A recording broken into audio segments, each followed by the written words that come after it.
I wish to report to the Senate that pursuant to Standing Order 46.3, I received a message from the Speaker of the National Assembly regarding the passage by the National Assembly of the Equalization Fund Appropriation Bill, National Assembly Bills number 21 of 2025. The message dated Thursday, 31st of July, 2025, was received in the office of the Clerk of the Senate on Friday, 1st of August, 2025. Pursuant to Standing Orders 46.4, I now report the message. Pursuant to the provisions of Standing Order 41.1 and 142 of the National Assembly Standing Orders, I hereby convey the following message from the National Assembly. Whereas the Equalization Fund Appropriation Bill, National Assembly Bills number 21 of 2025, was published via the Kenya Gazette Supplement number 80 of 12th of June 2025 as a bill for an Act of Parliament to authorize the issue of a sum of money out of the Equalization Fund and its application towards the service of the year ending 30th June 2026 to appropriate that sum for certain public basic services and for connected purposes. And whereas the National Assembly considered the bill and passed it with amendments on Wednesday, 30th of July, 2025. And whereas the bill concerns county governments in terms of Article 110, Sub-Article 1A of the Constitution, as it contains provisions affecting the powers and functions of county governments as set out in the fourth schedule to the Constitution. Now, therefore, in accordance with provisions of Article 110 of the Constitution and Standing Orders 41.1 and 142 of the National Assembly Standing Orders, I hereby refer the Equalization Fund Appropriation Bill, National Assembly Bills number 21 of 2025, to the Senate for consideration.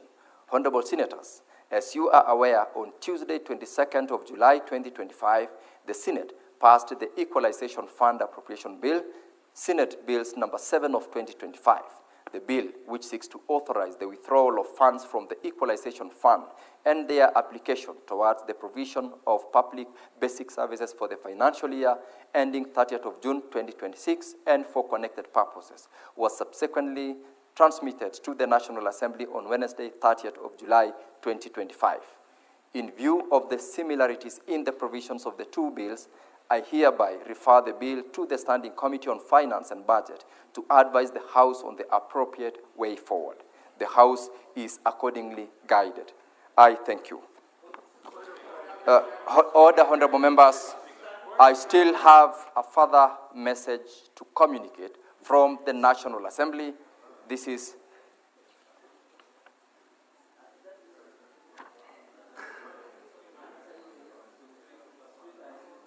This is a similar communication, honorable members. So the communication which the chair has made is as regards the two bills which I've read, and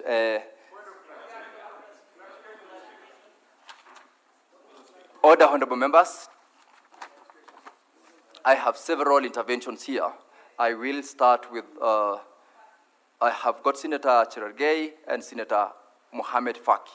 Start with Senator Samson Cherargei. Mr. Speaker, I take a great exception to communication from the National Assembly. Either the National Assembly are on fishing expedition, Mr. Speaker, or they want to intentionally kill and sabotage devolution, Mr. Speaker. Because as you have read, Equalization Fund was passed on 22nd July 2024, Senate Bills number 7, Mr. Speaker. What is National Assembly trying to achieve, Mr. Speaker?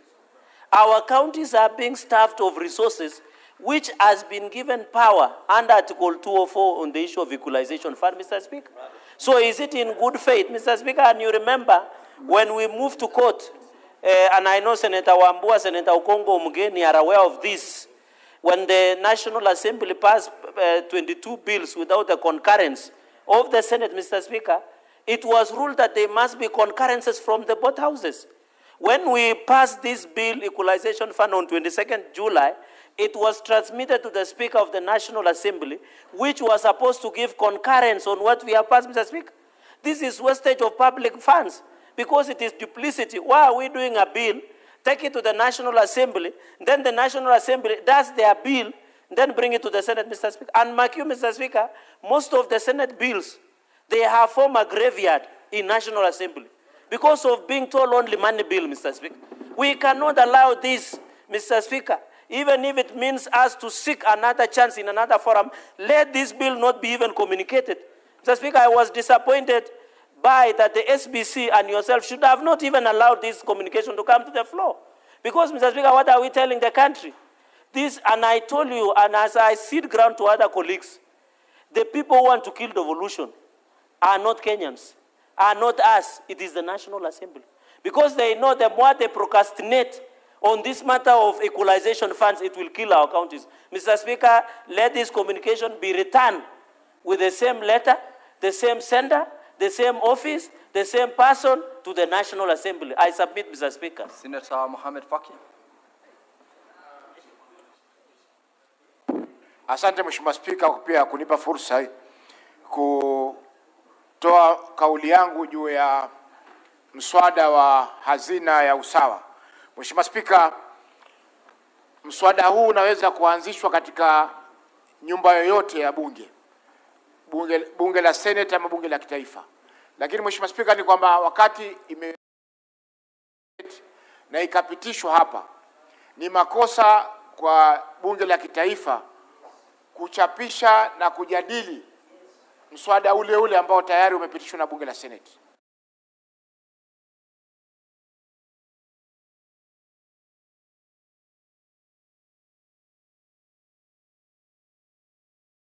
Na jambo ambalo wenzetu kule wanazungumza, na vile vile wao hawataki.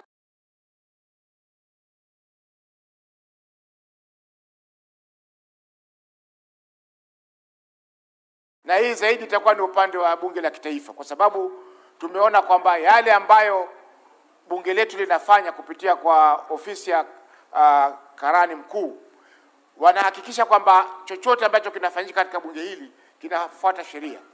Kwa mfano, Mheshimiwa Spika, kuna sheria zilipitishwa hapa ikabidi twende kotini, sheria zaidi ya 22 ambazo zilikuwa zimepitishwa bila ya kuulizwa sisi kama bunge la Senate, je, mnakubaliana nazo ama hatukubaliani nazo.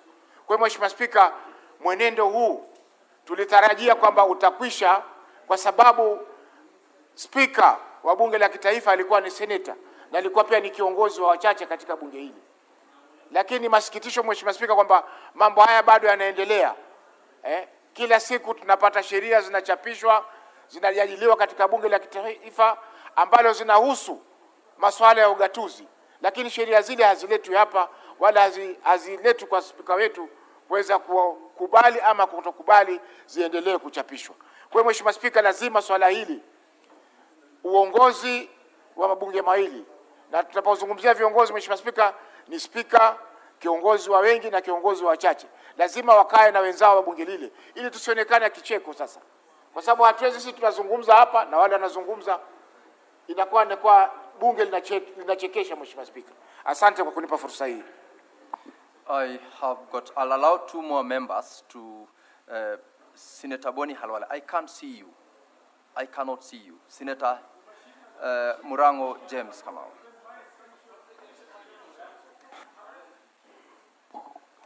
Asante sana Mstahiki Spika. Mstahiki Spika, unajua bunge la kitaifa imekuwa kama paka anayocheza ngoma katika harusi ya panya. Wanatufanya kama sisi tuko na uhusiano wote nao, lakini hatuna. Kwa sababu kama tumepitisha mswada na kuwapelekea wao, wanakuja na tutadhihirisha na kurudisha yao, kuonyesha kama wao ni wakubwa kutuliko. Mimi Mstahiki Spika ni mfuasi wa tafsiri kama ya kwamba mtoto akikunja ngumi yakombe kama mtu mzima. Wale kwa sababu pia tuko na miswanda yao katika bunge la Seneti, pia tunafaa tuikanyagie. Akutendaye mtende, mwache asiyekutenda. Mstahiki Spika, hatufai kukaa kimya na kuendelea kukaa kimya wakati wanatudhararisha. Asante sana Mstahiki Spika. Senator Wambua.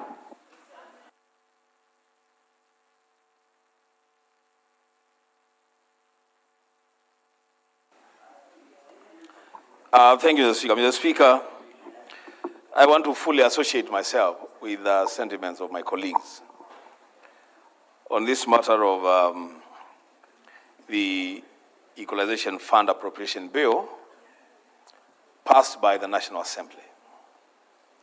Mr. Speaker, and your communication, Mr. Speaker, was right, that we have already passed that bill as a Senate. And if we are to follow procedure, then the National Assembly was supposed to consider the bill as passed by the Senate, and if they have any reservations about the bill passed by the Senate, they push for amendments, bring that bill back to the Senate in an amended form, then we form a mediation committee and come up with a version of a bill that is acceptable to both houses. Mr. Speaker, this thing about the National Assembly thinking that they can do whatever they want to do, and that whatever they want to do will find space in the Senate, Mr. Speaker, we must bring this matter to an end through this bill. And this is how it goes, Mr. Speaker. My advice, Mr. Speaker, as a leader in this House, is do not even pass that communication to the relevant committee. Let it just stay where it is. Let them sit with our bill as long as they want to sit with it. Mr. Speaker, we have leverage here on many, many issues. And as I conclude, Mr. Speaker, if we don't treat the National Assembly in the same manner that they treat us, with contempt, Mr. Speaker, abnormally, because that's what they do, Mr. Speaker, we will just be a conveyor belt for them. That's what we're going to be. Mr. Speaker, I hear that there is a bill before us from the National Assembly, a constitutional amendment bill. Mr. Speaker, let the chiefs lie where they have fallen. Let that bill sleep where it is sleeping. Until such a time, Mr. Speaker, that the National Assembly will realize that the Senate does not exist for the convenience of the National Assembly.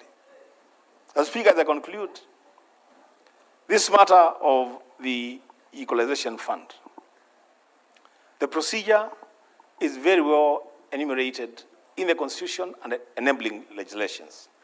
Let the National Assembly follow due process, but as for now, Mr. Speaker, don't pass that bill to the relevant committee. Let it just stay where it is. I thank you, Mr. Speaker. Lastly, honorable members, I'll allow Senator Boni Halwale to comment on this, and I'll give directions. Enough has been said about it. Allow Senator Boni Halwale to comment. Mr. Speaker, I thank you so much. But before you hear me, Mr. Speaker, allow me to read Article 110, Sabbatical 5 of the Constitution. This is bills concerning county government, which in Sabbatical 5 says that if both houses pass the bill in the same form, the Speaker of the House in each of the, Sabbatical 3, before either house considers a bill, the Speakers of the National Assembly and the Senate shall jointly resolve any question as to whether it is a bill concerning counties, and if it is, whether it is a special or an ordinary bill, Mr. Speaker. Mr. Speaker, I speak as a member of the Senate Finance and Budget Committee. I have done consultations with my colleagues, Senator Roba, who is the chairman, Maureen Mtinda, who is the vice chair, Eddie Kisheru Okech, who is a member, and we are agreed that should this matter be brought to the committee, we are not going to deal with it. This is not a matter that should be resolved by the committee, because the Constitution has clearly indicated that it should be resolved by the two speakers, Mr. Speaker. Unless the Speaker of the Senate has either abdicated his responsibility, Mr. Speaker, or he is in connivance, or, Mr. Speaker, he has decided to learn the bad manners of the Speaker of the National Assembly, who has reduced himself to an agent of the United Democratic Alliance, running around the country, Mr. Speaker. Mr. Speaker, I would like to be heard. Order, Mr. Speaker, Mr. Speaker, running around the country. Order, honorable members. Proceed, Senator Halwale. Yes, can you hold for me? Thank you. Thank you, Mr. Speaker. Mr. Speaker. Mr. Speaker. What's your point of order, Senator Wafula?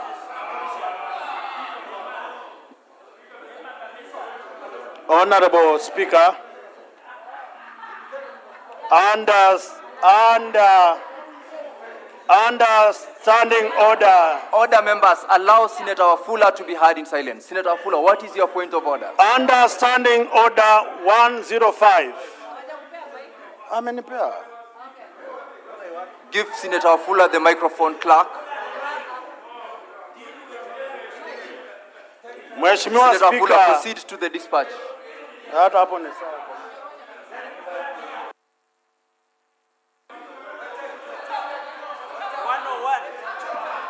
Thank you, Honorable Speaker. Under Standing Order 105, the Senator shall be responsible for the accuracy of any facts that the Senator alleges to be true and may be requested to substantiate any such facts instantly. Honorable Speaker, I believe there is non-political hygiene from one Dr. Boni Khalwale. He must stand up and confirm that someone is an agent of UDA or someone is masquerading or being sent by UDA, and he must also come out clear and respect the office of the Speaker of the National Assembly. Senator Boni Khalwale, proceed to substantiate the comments as made by Senator Wafula under Standing 105. Order, members. Order, honorable members. Senator Boni, proceed to substantiate as alleged. Mr.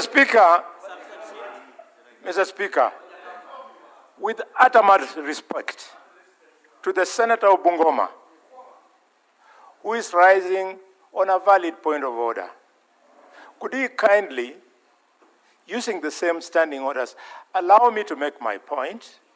Then he challenges me. Mr. Speaker, I wanted to make the point that the responsibility of the Speaker should not be vacated at any time. And therefore, Mr. Speaker, can you help me? I don't want to be irritated. Hold the Senator of Nandi. Yes. But, Mr. Speaker, the point I want to drive home, and which must sink beyond the ears of the Senator of Bungoma, is that instead of observing Article 110(3), the Speaker of the National Assembly, by participating in the so-called empowerment functions where they dish out money, Mr. Speaker, he is behaving like an agent of the United Democratic Alliance. And Mr. Speaker, nowhere in the history of the Republic of Kenya has a Speaker ever. Senator Chergei, Boni, take your seat. Senator Boni. Mr. Speaker, I raise under Standing Order 96 and 101. Is it in order for the Senator of Kakamega, Boni Khalwale, who is a chief whip and is also the UDA member, although he operates from outside, we no longer know him. Order, members. Senator we no Sifuna. longer know him. Senator Sifuna, order, members. Why is Senator Sifuna shouting? Cherargei, His days in ODM are numbered. Mr. Speaker, what I am saying is very simple.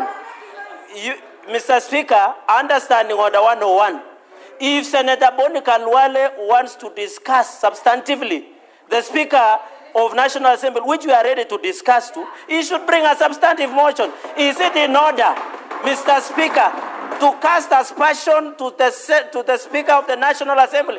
I want to invite Mr. Speaker, you have told him to substantiate.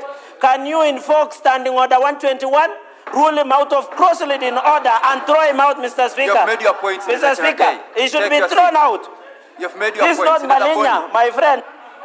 Senator Boni Halwale, as you conclude on your comments on this particular message, refrain from making specific allegations that might call upon the Speaker to take appropriate action. Kindly conclude. Thank you, Mr. Speaker. Mr. Speaker, Boni Halwale, proceed. yes.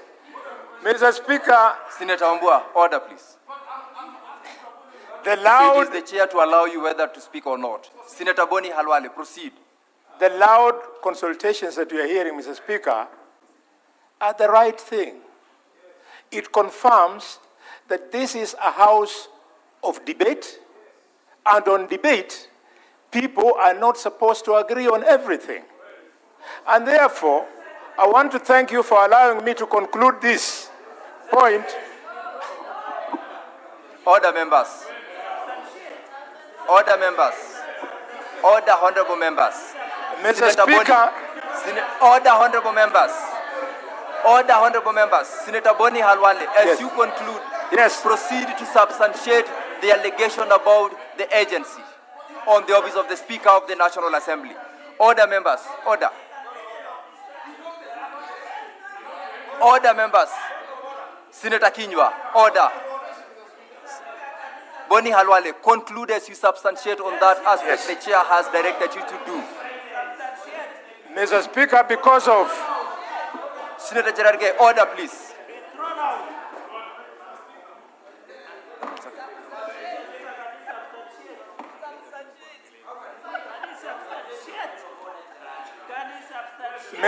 Mr. Speaker, because of the immense respect that I have for the chair, you have invited me to substantiate, and Mr. Speaker, I do hereby proceed in substantiating. Proceed. Mr. Speaker, I have, Order, members. Order, members. Mr. Speaker, been accused of alleging that the Speaker of the National Assembly is behaving like an agent of the United Democratic Alliance by participating in the so-called empowerment rallies where public funds running in millions of shillings are being dished out by the Speaker. Order, members. Mr. Order, Speaker. members. Order, honorable members. Order, honorable members. Order, Mr. honorable Speaker, members. Order, honorable members. Senator Boni, I will call you out of order because the more you seek to substantiate, the more you make certain allegations from the chair. Conclude as you not go the direction you are headed to. Members, order, please. Order, honorable members. Order, honorable members. Order, members. Order, members. Proceed, Senator Boni, and I will expect you to do that in under 1 minute. I'll not allow you to take the time of the call of this Thank you. House. Order, Senator Cherargei. Don't invite the chair to throw you out. Senator Mutinda. Don't invite the chair to throw you out. Senator Boni Halwale, you have check my directions and conclude in under 1 minute. Senator Omogeni, take your seat. Take your seat, Senator Omogeni. Take your seat, Senator Omogeni. Take your seat. Take your seat, Senator Omogeni. Don't invite the chair to invoke the standing orders and throw you out. Take your chair. Take your seat. Take your seat. Order, members. Order. Take your seat, honorable members. Senator Cherargei, take your seat. Honorable members, take your seat. Senator Magzayo, take your seat. Take your seat, honorable members. Take your seat. Senator Mbua, take your seat. Order, members. Honorable members, take your seat. I am not going to allow any other point of order. Members, order. Senator Boni Halwale, the chair has invited you to substantiate in under 1 minute. And I will not allow you to go beyond 1 minute in substantiating the allegations that you have made. Members, if any one of you interrupts, I will not hesitate to invoke the standing orders and throw you out of the House. Senator Boni, take that direction.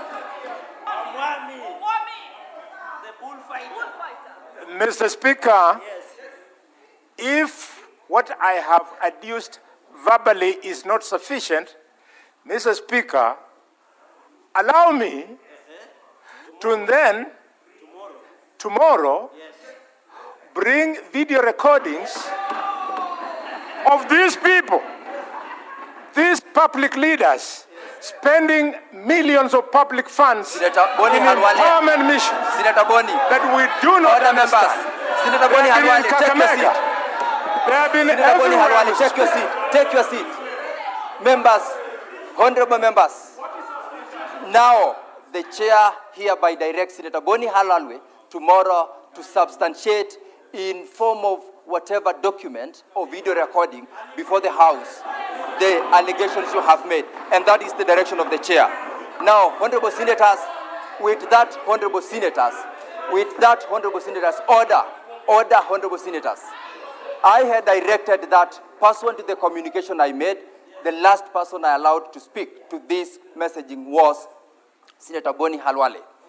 As you note from the last paragraph of the communication, members, I had indicated that in view of the similarities in the provisions of the two bills, I hereby refer the bill to the Standing Committee on Finance and Budget to advise the House on the appropriate way forward. Order, members, this is the position. Order, members,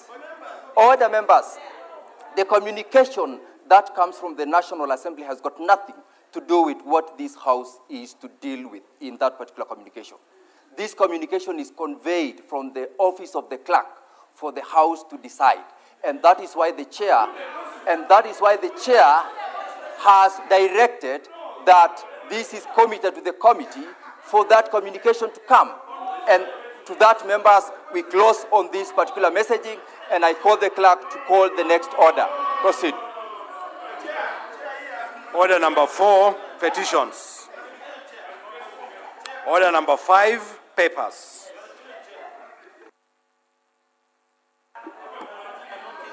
Leader of majority. No, Deputy, we cannot allow Galwale to table the government business.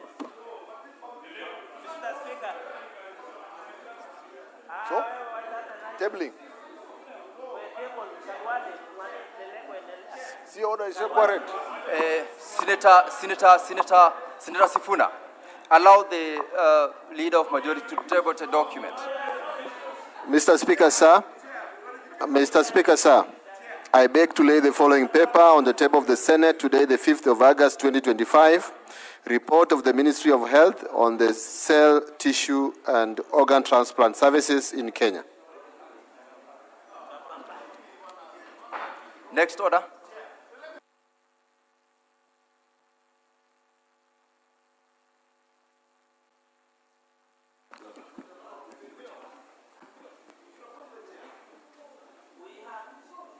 Take your seat, Senator Chesang.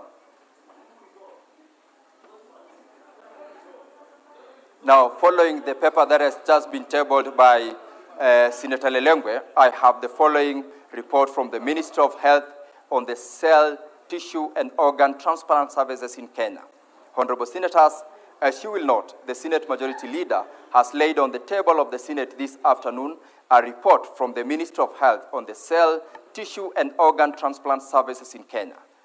The report contains various findings and recommendations on cell, tissue, and organ transplant services, and one key recommendation is the need for complete regulatory reforms on the organ transplantation program.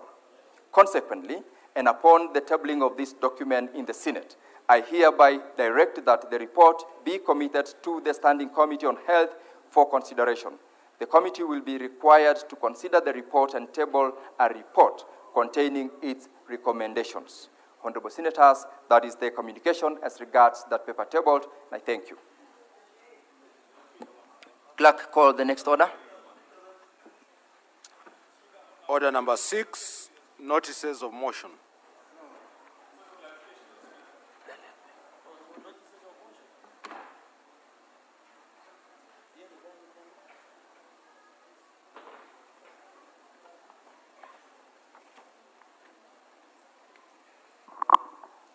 Mr. Speaker, sir, I beg to give I beg to give notice of the following motion, that notwithstanding the resolutions of the Senate made on 12 February 2025 on the approval of senators to serve in various standing committees of the Senate and pursuant to Standing Order 197, 199, and 228, following nomination by the Senate Business Committee, the Senate approves the nomination of Senator Joe Nyotu, MP, to serve in the Standing Committee on Labor and Social Welfare to replace Senator Gloria Oroba, MP. Thank you.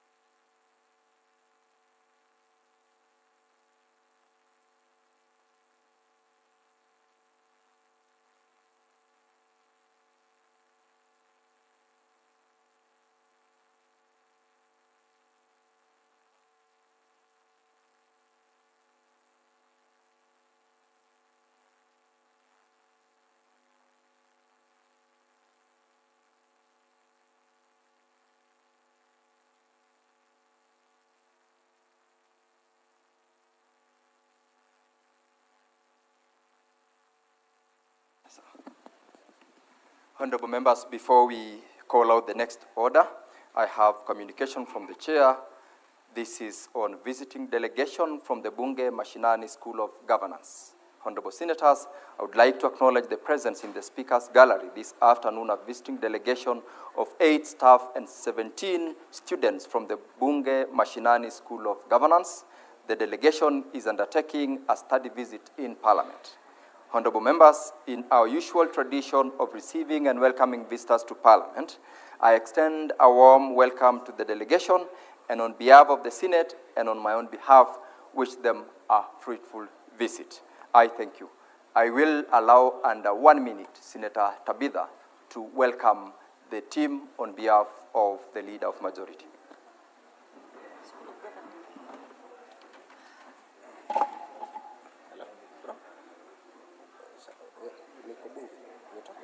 Thank you, Mr. Speaker, for this opportunity to welcome our great team, that is the Bunge Mashinani governance team.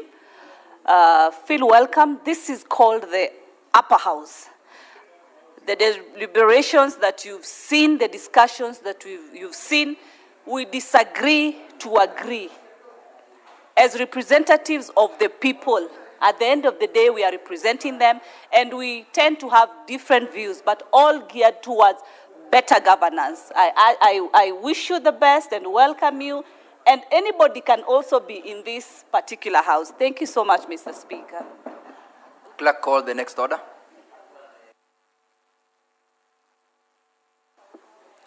Order number 7, questions and statements. Request for statements, pursuant to Standing Order 53-1. Senator Tabitha Mutinda. Thank you, Mr. Speaker. I rise pursuant to Standing Order 53-1 to seek a statement from the Committee on Roads, Transportation and Housing on a matter of county-wide concern regarding the absence of safe pedestrian crossing along Thika Road at Kabati Market in Murang'a County, which possesses grave safety risks. And this is a highway, Nairobi-Murang'a Highway. Mr. Speaker, Thika Road is a major highway connecting Nairobi to central and eastern parts of Kenya, serving thousands of motorists and public transport vehicles every day.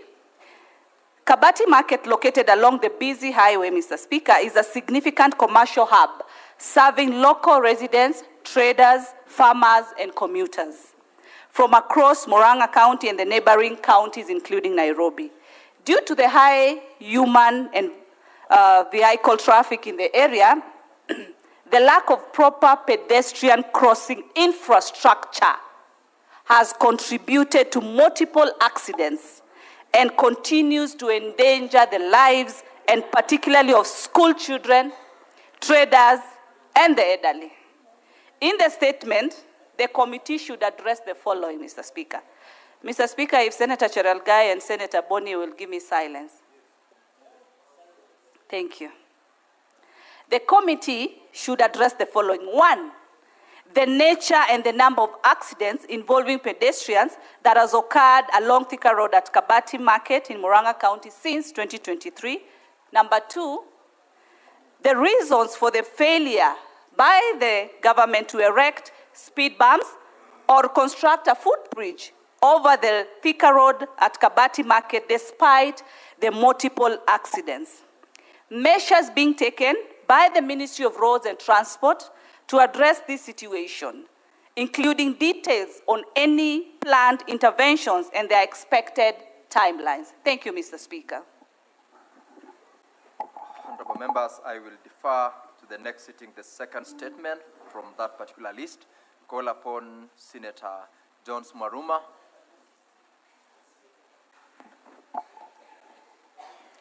Thank you, Honorable Speaker. I have 3 statements and allow me to read all of them. The first one, Mr. Speaker, is a statement on the operational status of ambulances in Taita Taveta County.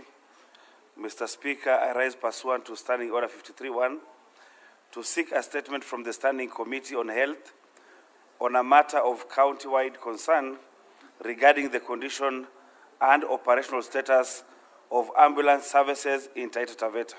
In the statement, the committee should address the following. 1, the total number of ambulances in Taita Taveta County, their current mechanical and operational condition, including copies of their logbooks. 2, the purchase cost of each ambulance, including shipment charges and relevant shipment documentation. 3, the work permits for the ambulances, including the specific stations or health facilities from which each ambulance operates. The second statement, Mr. Speaker, is on the status of the water drilling rig in Taita Taveta County.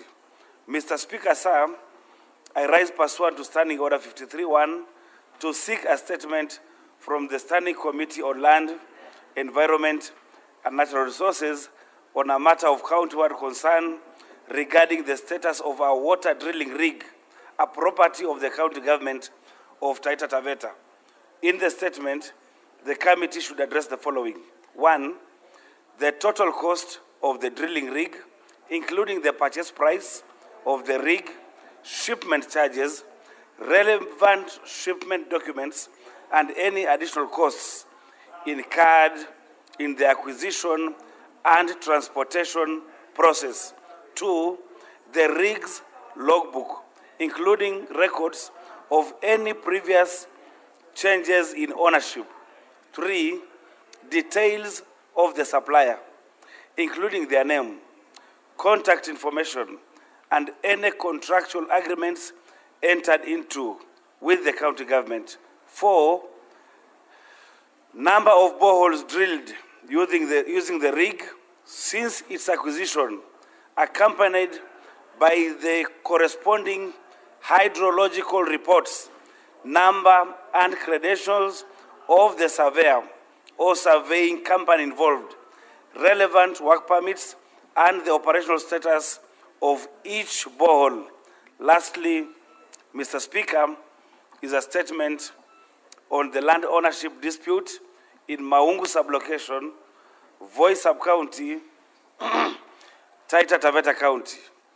Mr. Speaker, sir, I rise pursuant to Standing Order 53-1 to seek a statement from the Standing Committee on Lands, Environment and Natural Resources on a matter of county-wide concern regarding the land ownership dispute at Maungu sublocation, Voi sub-county of Taita Taveta County. Mr. Speaker, sir, the land owners, the land covers Pipeline, Msharinyi, Wagala, and Miasenyi villages with a population of 4,000 residents that stand affected should the illegal issuance of the title deeds stand. The land in question, covering parcel numbers 3101 to 3129, which were included in the Maungu Buguta settlement scheme, but in reality, it falls outside the geographical location of the scheme. In the statement, the committee should address the following. 1, whether the right procedure was followed during the survey, pegging, and issuance of the title deeds. 2, the rationale behind the issuance of the title deeds by the Taita Taveta Land Registrar to land parcels number 3101 to 3129, contrary to advice and instructions by the manager of Maungu Buguta settlement scheme. Number 3, whether any disciplinary action has been taken or is contemplated against the land registrar should they be found to have acted irregularly or illegally. Number 4, Mr. Speaker, whether the government intends to revoke the title deeds issued for parcels 3101 to 3129 if it is established that their issuance was unlawful. I thank you, Mr. Speaker. Next is Senator Fatuma Dulo. Thank you, Mr. Speaker. Mr. Speaker, I raise pursuant to Standing Order 53-1 to 6 statement from the Standing Committee on National Security, Defense and Foreign Relations on a matter of county-wide concern regarding the abduction and assault of Mr. Abdurrahman Ibrahim, former Chief Officer Medical Services in Isiolo County. Mr. Speaker, on the 13th of June 2025 at approximately 2 a.m., Mr. Abdurrahman Mohammed Ibrahim was abducted in the Manzoni area of Machakos County. He was held for nearly 5 hours, assaulted, and later found unconscious near the Ruai dump site at around 5 p.m. That same day, he sustained serious injuries, including a broken arm, and was hospitalized. Personal statements, including his licensed firearm, mobile phone, and cash, were reportedly confiscated during the ordeal. This brutal incident raises serious questions about the safety of public servants in the country. In the statement, the committee should address the following: the circumstances leading to the reported abduction and assault of Mr. Abdurrahman, and whether the stolen items, specifically his licensed firearm, mobile phone, and cash, have been recovered, the identities of those involved in planning and executing the attack, and whether credible evidence has been gathered linking any suspect to the crime, the progress of investigation by the Directorate of Criminal Investigation, including reasons for the apparent inaction despite follow-up efforts. Finally, the measures in place to guarantee the security of public officers and citizens, including strategies to prevent recurrence of such incidents in the future, especially those perceived to be politically instigated. I thank you. Senator Richard Onyonka.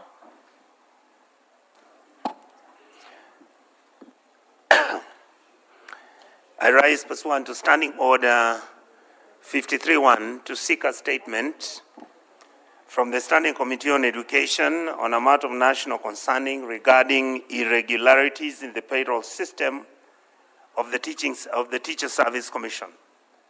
Mr. Speaker, the Auditor General's report for the financial year ending June 2024 highlights significant flaws in the payroll administration of the Commission. Specifically, the report, out of the many, reveals that TSC overpaid teachers by a total of 433.9 million shillings, attributing the overpayments to inefficiencies associated with manual reporting and processing systems. To date, Mr. Speaker, only 222 million has been recovered leaving an outstanding balance of 211 unrecovered. These irregularities are further compounded by concurrent audit revelations by the Ministry of Education, which disbursed funds to non-existing schools, pointing to a wider systemic issue of mismanagement and weak oversight within public education institutions. Mr. Speaker, this could go from all our secondary schools, universities, and technical vocational training institutes. In the statement, the committee should address the following. Number one, I would like to know the current number of employment status of individuals on the TSC payroll, including the verification of their status of all the listed personnel in the Republic of Kenya. Madam Chair, I hope you're listening to me. Number two, Mr. Speaker, I would like to also recommend the committee to tell us the root causes of the payroll anomalies and systemic weaknesses that have led to these overpayments and several payments without going through the system. Number three, Mr. Speaker, the total financial loss attributable to non-existence or unauthorized personnel, bracket, ghost workers, and the criteria used to identify who they are. Number four, Mr. Speaker, I would like the committee to tell me what measures are being undertaken by the TSC to recover all the outstanding amounts from the affected individuals and any other person who may owe TSC and the government of Kenya money. Finally, number five, Mr. Speaker, I would like the committee, under the able leadership of our wonderful lady, which reforms are going to take place in the TSC to prevent such recurrences, including biometric registration of all the teachers in the Republic of Kenya. Thank you, Mr. Chair. Senator James Murango. Asante sana Mstahiki Spika kwa kunipa nafasi kuomba kauli kuhusu matumizi ya anda ya uendeshaji na matengenezo zinazolipwa na wakulima mpango wa umwagiliaji maji katika eneo la Mwea.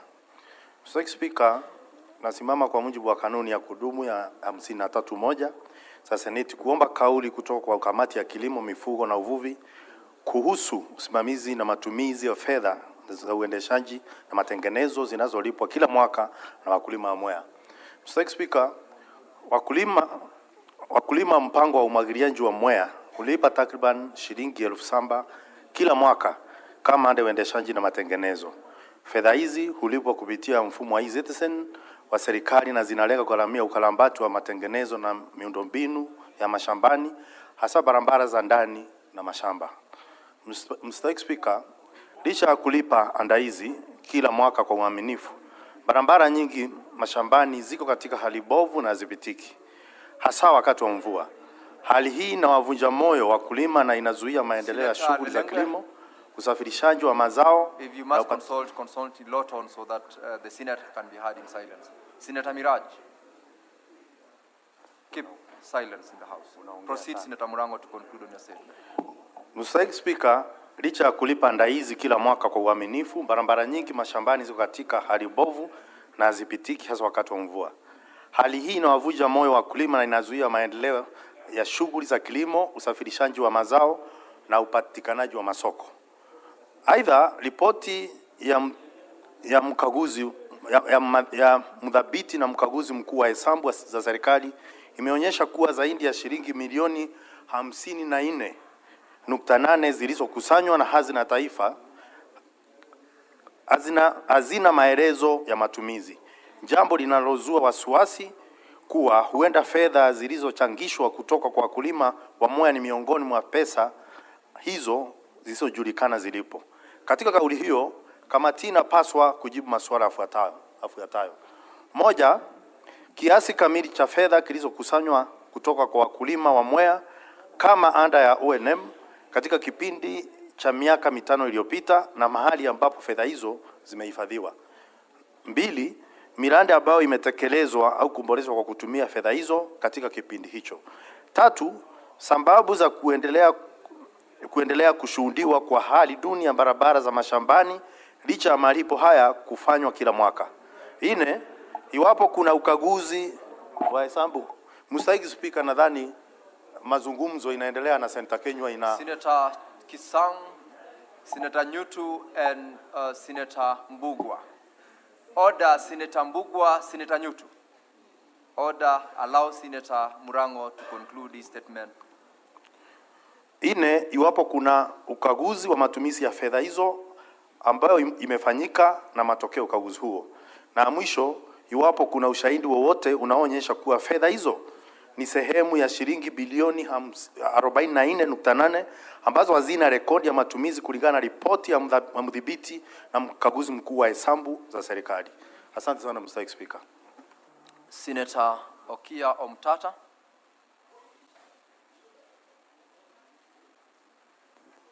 You have the microphone from where you are. Okay. Mr. Speaker, sir,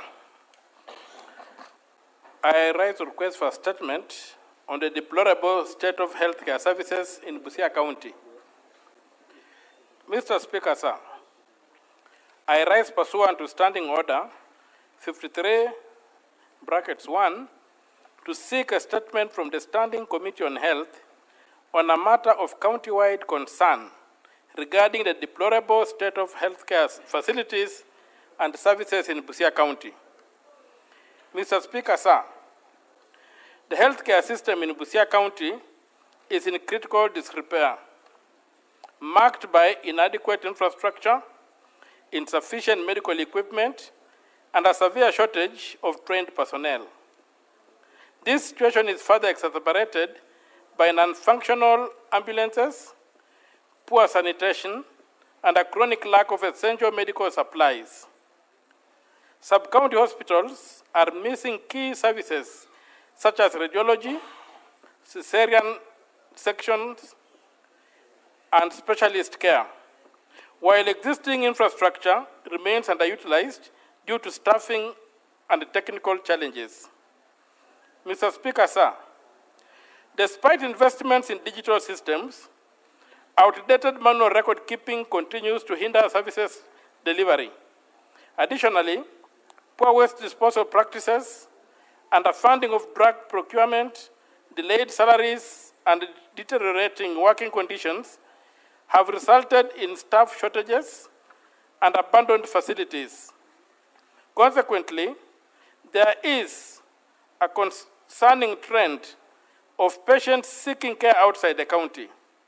The Busia County Referral Hospital, which is designated as a level 5 facility, is operating well below standard, highlighting the urgent need for comprehensive reform in the health sector.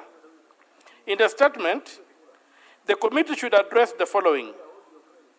1, the state of healthcare facilities in Busia County, including human resource capacity, availability of equipment, and the status of infrastructure.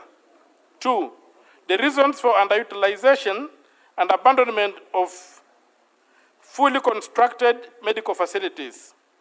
3, a status report on the implementation of the Busia County Facility Improvement Financing Act 2024. 4, an update on investigations into reported misuse of health funds, including the Kenya shillings 4.9 million spent on questionable consultancy services. 5, recommendations for immediate interventions to address the health crisis in Busia County, including the deployment of emergency equipment and personnel by the Ministry of Health. Andrew Omtato Koiti, MP, Senator from Busia County. Thank you. Thank you. Senator Beatrice Ogola.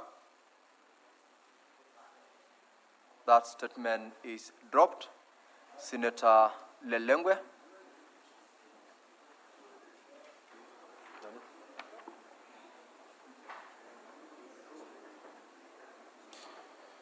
Mr. Speaker, sir, I rise pursuant to Standing Order 53(1) to seek a statement from the Standing Committee on Finance and Budget on a matter of county-wide concern regarding the systematic voiding of staff allowances and other county obligations already approved for payment by the Control of Budget during the financial year 2024-2025 in Samburu County. Mr. Speaker, sir, in the statement, the committee should address the following. 1, the basis for voiding or cancellation of payments, including staff allowances and contractor dues, after approval by the Control of Budget, including whether such actions comply with the Public Finance Management Act 2012. 2, the impact of these cancellations on county employees and service providers, including whether due process was followed, such as formal notification to affected parties and adherence to audit procedures. 3, the oversight and responsibility mechanisms in place to prevent irregular or selective cancellation of approved payments, including measures to enhance transparency and fiscal discipline in the execution of Samburu County budgets. I thank you, Mr. Speaker. The next statement by request is hereby deferred to the next sitting. I'll call upon Senator Eric Okongo Mogeni, Senior Counsel. Yes, Mr. Speaker, sir.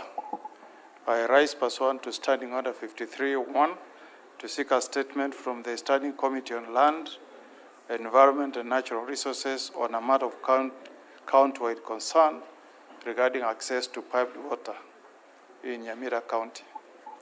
Mr. Speaker, sir, residents in many rural areas of Nyamira lack access to clean and safe drinking water.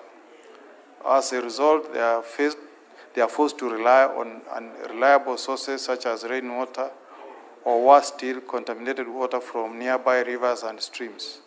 Many of these residents are now grappling with waterborne diseases and other types of ailments which should not be the case in the 21st century.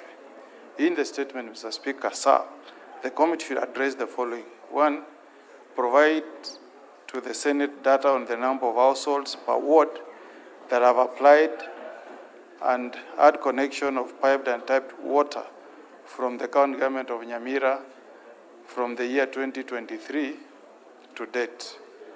2, report to the committee plans in place by the county government of Nyamira to expand access to clean piped water for the residents of the county of Nyamira.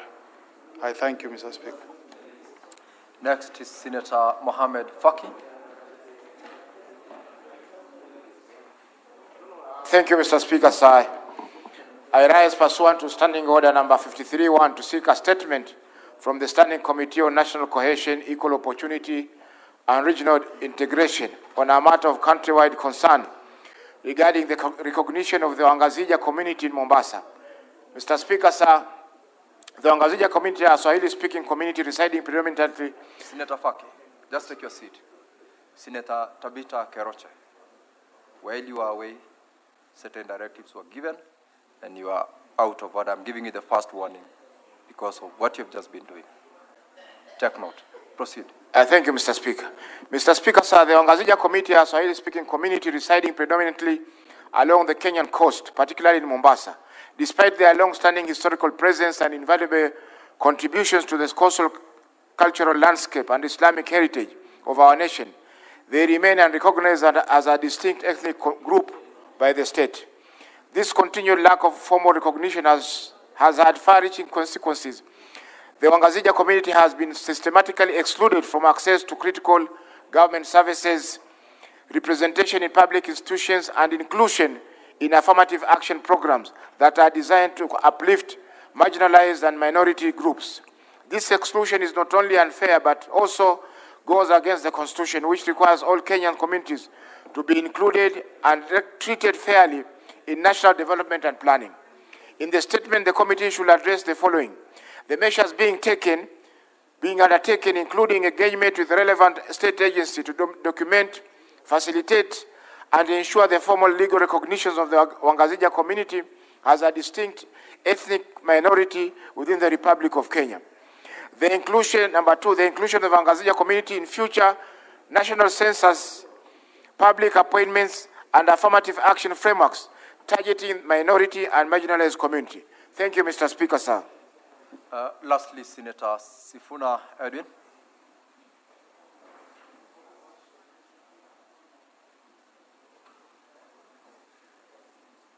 Give Senator Sifuna the microphone, clerk. Utilize the dispatch desk, Senator Sifuna. Honorable Speaker, I wish you had permitted me to give diagnosis of a problem in the previous discussion, but let me proceed to read the statement.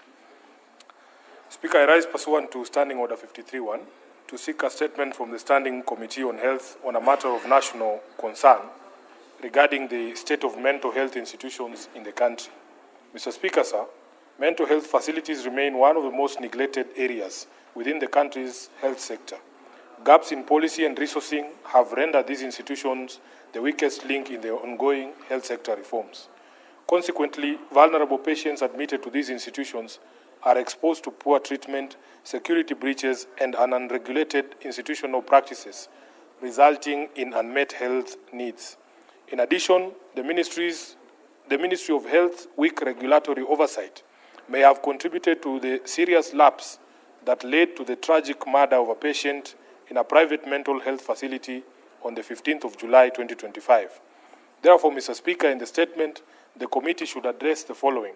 Number 1, the total number of public mental health facilities in the country, including the staffing levels of the medical, security, and support personnel in each of those institutions. Number 2, an audit of operational, procedural, security, and medical protocols in these facilities, including an assessment of the resources allocated to them. Thirdly and finally, Mr. Speaker, the government's regulatory framework for holding private mental health institutions accountable for operational and security failures, including an update on the status of the investigations into the murder of the patient at the private facility on 15th July 2025. I thank you, Honorable Speaker.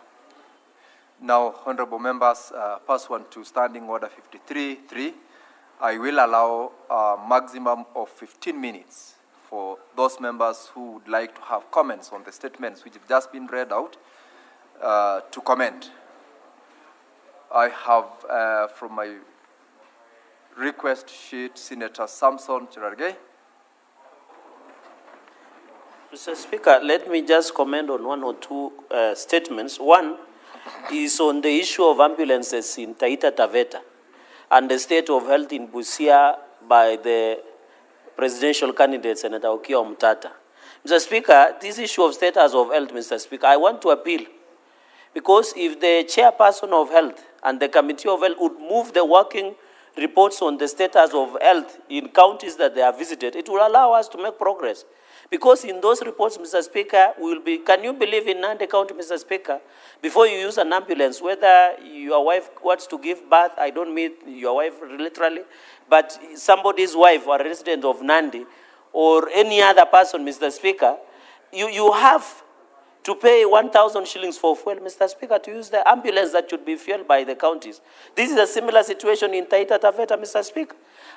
In fact, the state and the quality of devolution in this country, Mr. Speaker, as we go for devolution conference, what will kill devolution is the poor, deplorable health sector in our counties, Mr. Speaker, including Migori. Nandi is a going concern, Mr. Speaker. Where you go, I heard KEMSA are being owed almost 3 billion by counties. But when you go to our shelves in Kapsabet County Referral Hospital, Mr. Speaker, when you go to Kuala, Mr. Speaker, when you go to Mombasa, there are no drugs on the shelves, Mr. Speaker. So I want to appeal that the report by the Health Committee, even as we visit Busia for Bunge Mashinani or Senate Mashinani, Mr. Speaker, we must ensure we visit those places so that we can assess, Mr. Speaker. Of course, not talking about Kakamega, which is not going concern, Mr. Speaker. So we must, as a House, the success of devolution, Mr. Speaker, let me summarize by saying this. The success of devolution is how we'll handle health matters in this country, Mr. Speaker. Finally, on the issue of statement that has been brought by Senator Murango, Mr. Speaker, on the issue of rice, Mr. Speaker, I'm still wondering why do we import rice, yet there is excess rice in Mwea. Mr. Speaker, it doesn't make sense. It doesn't make sense, Mr. Speaker. I think the food that we have in this country is sufficient, Mr. Speaker. The Mwea people are paying 7,000, Mr. Speaker, for maintenance of canals. They have a problem of snails, Mr. Speaker. They are paying almost 2.1 billion to e-citizen, Mr. Speaker, but they don't see value for that money, Mr. Speaker. I want to appeal, I saw the Chair of Agriculture, Senator Wakoli, to call the Minister of Agriculture to tell the country what is the urgent need of importing rice to Kenya. Yet there is rice in Nyatike, yes, there is rice in Ahero, yet there is rice in Budalange, yes, there is rice, Mr. Speaker, in Mwea. What are we telling our farmers? You know the reason I'm worried, Mr. Speaker, if we don't arrest this one, now our maize is almost getting ready, Mr. Speaker. And if sugar, we are sugar sufficient. I want to assure Senator Onyonga, Mr. Speaker. So what I'm saying in short, Mr. Speaker, the issue of, and in conclusion, Mr. Speaker, on the issue of avoiding payments with your indulgence in Samburu. Mr. Speaker, I remember Senator Onyonga when he was a member of public accounts in conclusion. He used to complain about this issue of voiding, Mr. Speaker. Can you believe Nandi County, they did a voiding of almost 500 million Kenya shillings. Mr. Speaker, what happens in voiding, for many Kenyans who don't understand why we are bitter, you make a requisition to control our budget, but you pay different people. And that is what's happening in Samburu, Mr. Speaker.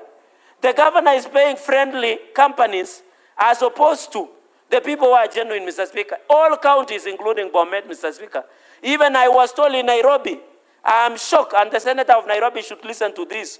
All people, Mr. Speaker, who have pending bills in Nairobi, they must pay 30% to some entities within county executive to be paid them. We must call Nairobi to order, Mr. Speaker. All the counties, I'm told Nairobi is the highest at 30%, Kirinyaga is 20%, Kisii is 15% or 30%, so that you are paid, Mr. Speaker. We are killing our businesses in our counties, even in Bomet, Mr. Speaker. Before the contractors are paid, they must honor sijui mtu nyuma ya 10 so that they can be sorry, Mr. Speaker, for using that word with mixing the language. Mr. Speaker, we must be told, Nairobi, can you believe these PWDs, women, and my deputy majority leader should listen to this, even women, where do you have the courage to ask a woman to give you 30% or a PWD? Uogope Mungu. Mr. Speaker, with those many remarks, I beg to support. Senator Godfrey Osotsi. Thank you, Mr. Speaker. Mr. Speaker, I wish to comment on the statement by Senator Onyonka on the issue of irregularities in TSC payroll system. Mr. Speaker, I think this is a very serious issue. Our teachers continue to suffer as a result of TSC's inefficiency, especially in the management of the electronic payroll system.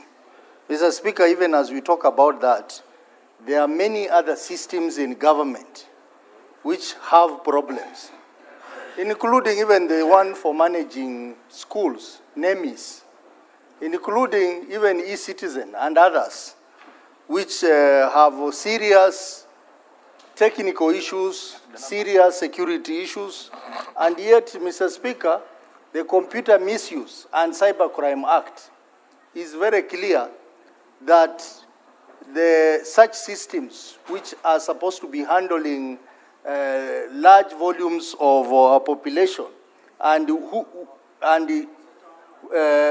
they are usually classified in law as critical information system or information data. They are supposed to be categorized in law and gazetted as so. This provision in law, Mr. Speaker, has not been complied with. I don't know what the Ministry of ICT and the Ministry of Interior is doing about this, Mr. Speaker.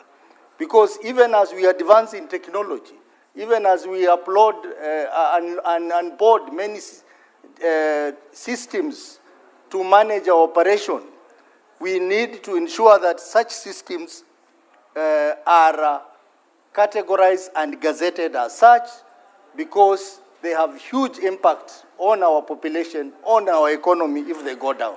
And one of them is the TSC payroll system and many other systems that we continue to develop as a country.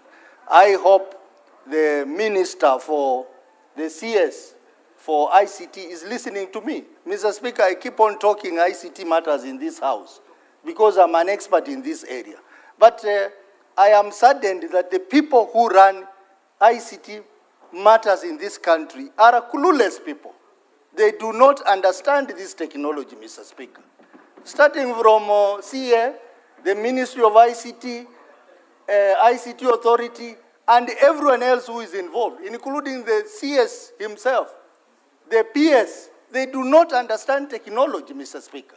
Mr. Speaker, even as we talk about digital economy, if we have the wrong people in these offices, we will not achieve the vision that we have in promoting digital economy and hence the economy of this country. This morning, I was listening to the news about e-citizen. How on earth could you allow a private institution to have a deal in managing a system that serves the entire country?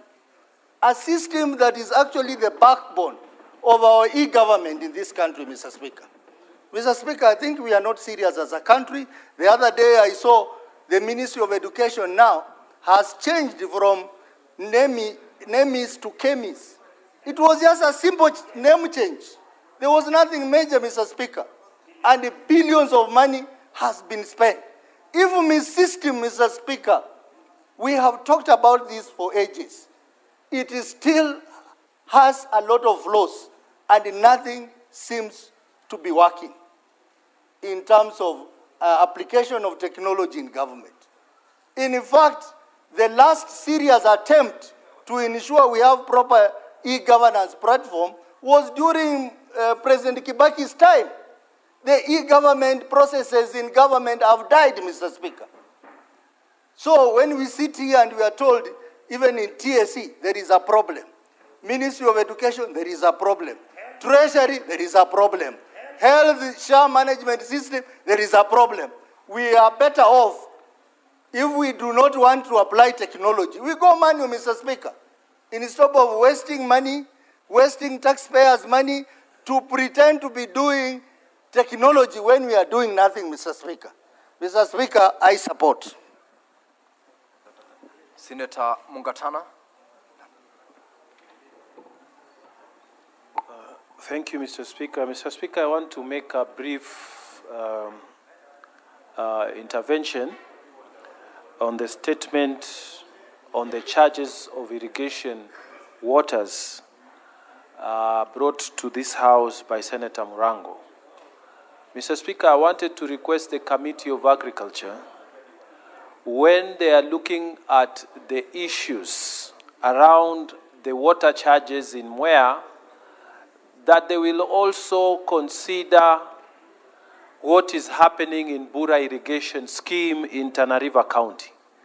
Mr. Speaker, the farmers have been under oppression of very high charges for water, even, Mr. Speaker, to the extent that the farmers complain that the water is so expensive that it makes no economic sense in terms of farming and the profits that must come.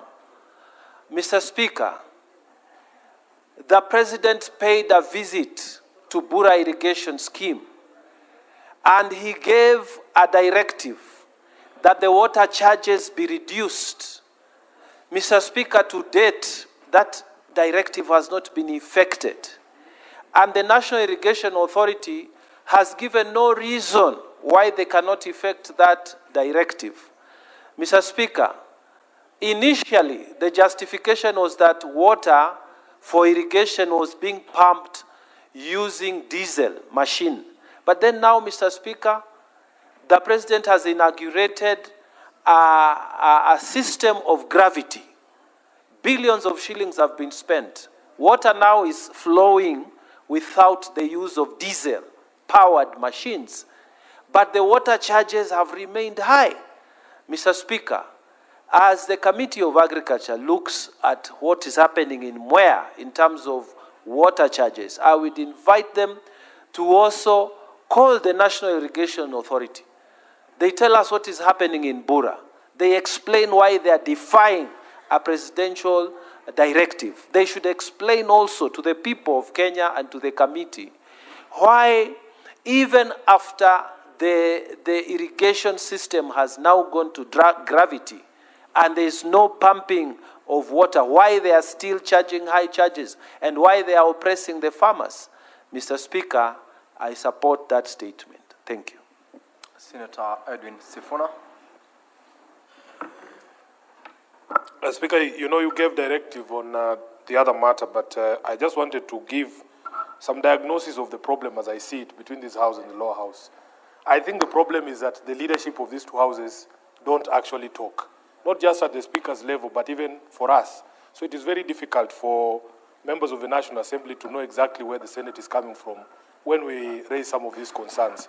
I talked to some of the leaders there, and they're actually surprised. They're actually surprised by the things we tell them we as a Senate are going through, including, Mr. Speaker, you are aware when I used to be a member of the SBC, our budgets for the system that we use in this house have been slashed for every year, actually. And they should see, because even my unit here keeps failing. This is a problem we have had for a very long time. And when we speak to members of the National Assembly, they're actually shocked that when they go on recess and we are here, even the kitchen is closed, because the entire parliament exists to serve the National Assembly, and the Senate is just like a small appendage there. But I believe conversations need to begin so that people don't view us as unnecessarily hostile or that we are in a fight. Conversations need to happen between the leadership of this house, and I'm part of that leadership. I can confirm these talks never happen.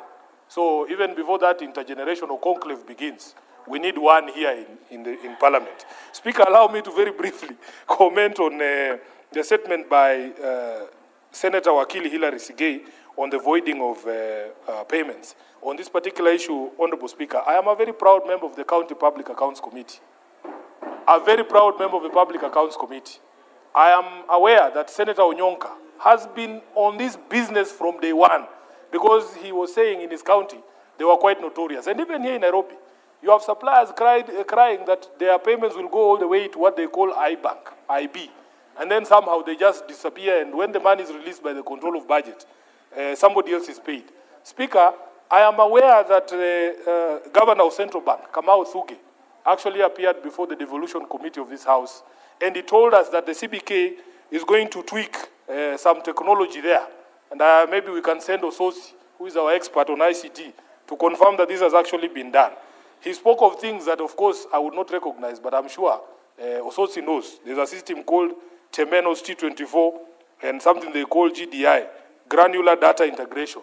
And he has assured this house through the Committee of Devolution that there will no longer be possibility of county officials voiding transactions. Once the control of budget has released money to pay supplier X, it is no longer going to be possible for you to make those changes. And I think this house and Senator Onyonka, you can be very proud, because you have pushed this agenda from the beginning of this house. And I am happy that someone at the CBK has finally listened, and we are hoping that there will be a change. I thank you, Honorable Speaker. Thank you. Now, Honorable Members, the 15 minutes for comments on statement is over.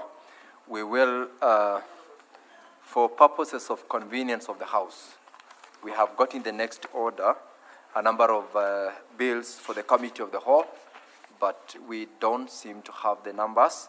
I will therefore rearrange the order paper and ask the clerk to call order number 17. Motion. Order number 17 is a motion, reports of the Standing Committee on Devolution and Intergovernmental Relations on its inquiry into the state of markets in Vihiga and Bungoma counties, arising from a statement sought by Senator Godfrey Osotsi, MP, and Senator David Wakoli, MP. Resumption of debate. Honorable Senators, this is a resumption of debate that was interrupted on 31st of July 2025. And when the House rose, Senator Godfrey Osotsi was on the floor contributing to this particular statement. And you still have got a balance of 12 minutes to conclude on your comments on this committee report. If you still have comments to make, you may utilize your 12 minutes that was remaining. Thank you, Mr. Speaker. Mr. Speaker, I had started commenting on the report by the devolution committee on the markets in Vihiga and Bungoma following the visit by the Committee of Devolution headed by my good friend, Senator for Wajir, who did a very good job to visit the two counties last year in June. Mr. Speaker, this report, I started by saying that there are very, very fundamental misleading information in this report. If you look at the report, it is giving figures which are not matching up, Mr. Speaker. Mr. Speaker, there is a table there that shows that between 2018, 2019, all the way to 2023, 2024 financial years, a gap of 6 years, the county made a mere 82 million shillings, Mr. Speaker. But then, Mr. Speaker, there is a breakdown for July 2023 to May 2024 that shows that Luanda market alone made 35 million shillings. Clearly, even a school-going child will know that there is something fishy about this. So I want to request the Committee of Devolution to relook at the information that was provided by the county government of Vihiga on the revenues that are earned by markets in Vihiga County. Because Luanda alone, if Luanda alone in a span of 10 months could contribute 35 million, how about all the other markets, Chamagogo, Mudete, Chavakali, Mbale, Serem, even Luanda, Isibuye, in 6 years, how would they contribute only 82 million shillings? Mr. Speaker, some of the things that county government give to us in our committees are shocking, and this is one of them. So I will be asking, before we adopt this report, Mr. Speaker, I'll be asking the Committee of Devolution to relook at what was given to them and which they are put in the report, which is misleading, Mr. Speaker. Mr. Speaker, challenges of infrastructure in Vihiga County, in our markets, are real and serious, Mr. Speaker. Mr. Speaker, how would you operate a market without a toilet or without a functioning toilet? How would you operate a market without drainage, without water, without everything, Mr. Speaker? Mr. Speaker, I want to request the committee, even after we have passed this report, to go back and ensure that the recommendations which they have given are complied with, because we cannot continue seeing things go in the wrong direction, and yet our people are paying taxes to the county government religiously, Mr. Speaker. And in some cases, the traders are even facing very serious sanctions from the county for not paying taxes. But after they pay, they are not getting better services, Mr. Speaker. Mr. Speaker, we have serious issues around beautification. For example, if you go to Mbale town, Mr. Speaker, there was an amount that was given by the Kenya Urban Support Program. But look at the beautification, Mr. Speaker. It is not worth the amount of money that has been put there, Mr. Speaker. So I request the committee to really get proper data from the county government on how much money was spent to tarmac the 4.6 kilometer Ikulu Road from Mbale to passing through the governor's house all the way down there. How much it costs. Mr. Speaker, cabros in various markets like Mudete, Majengo, Chavakali, particularly for non-motorized roads. It is not worthy. It is not worthy, even in terms of quality, Mr. Speaker. Mr. Speaker, the issue of construction of biodigester within Vihiga municipality. This is another thing, Mr. Speaker. Why would we have a biodigester? The entire Vihiga County does not even have a sewage plant, Mr. Speaker. Why would they invest money in biodigester when they can put money through support of investors and even through allocation that this House gives to put money in a proper sewage plant, Mr. Speaker? Mr. Speaker, most of the high-mast floodlights are not working because of non-payment of electricity, Mr. Speaker. And some are non-functional, Mr. Speaker. Mr. Speaker, we have issues of congestion, especially in markets like Serem, markets like Mbale, Chavakali, Majengo, and Luanda. This problem can be resolved by putting up stroller markets so that to manage inadequacy in space, Mr. Speaker.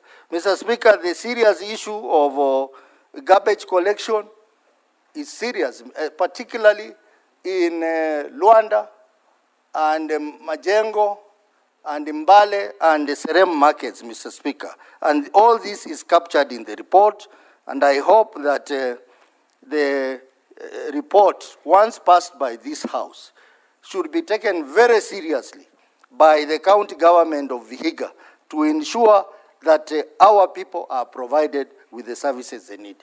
Mr. Speaker, Vihiga County main source of on-source revenue is markets. They have nowhere else they can collect money. The control of budget has estimated that the county has a potential of 1 billion shillings on on-source revenue. But there is only 300 million shillings, Mr. Speaker. The reason is these markets are not properly resourced to generate money. The other reason is misappropriation of the revenues that are raised in this market, Mr. Speaker. Mr. Speaker, this is a very important report, and I expect that, as the report says, that they would want to get a status report from the county government of Vihiga within 6 months after adoption of this report, so that we know what has been done.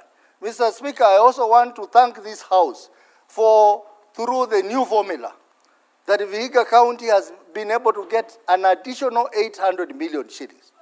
These 800 million shillings, Mr. Speaker, and I'm going to bring a statement here, to direct them where to put that money.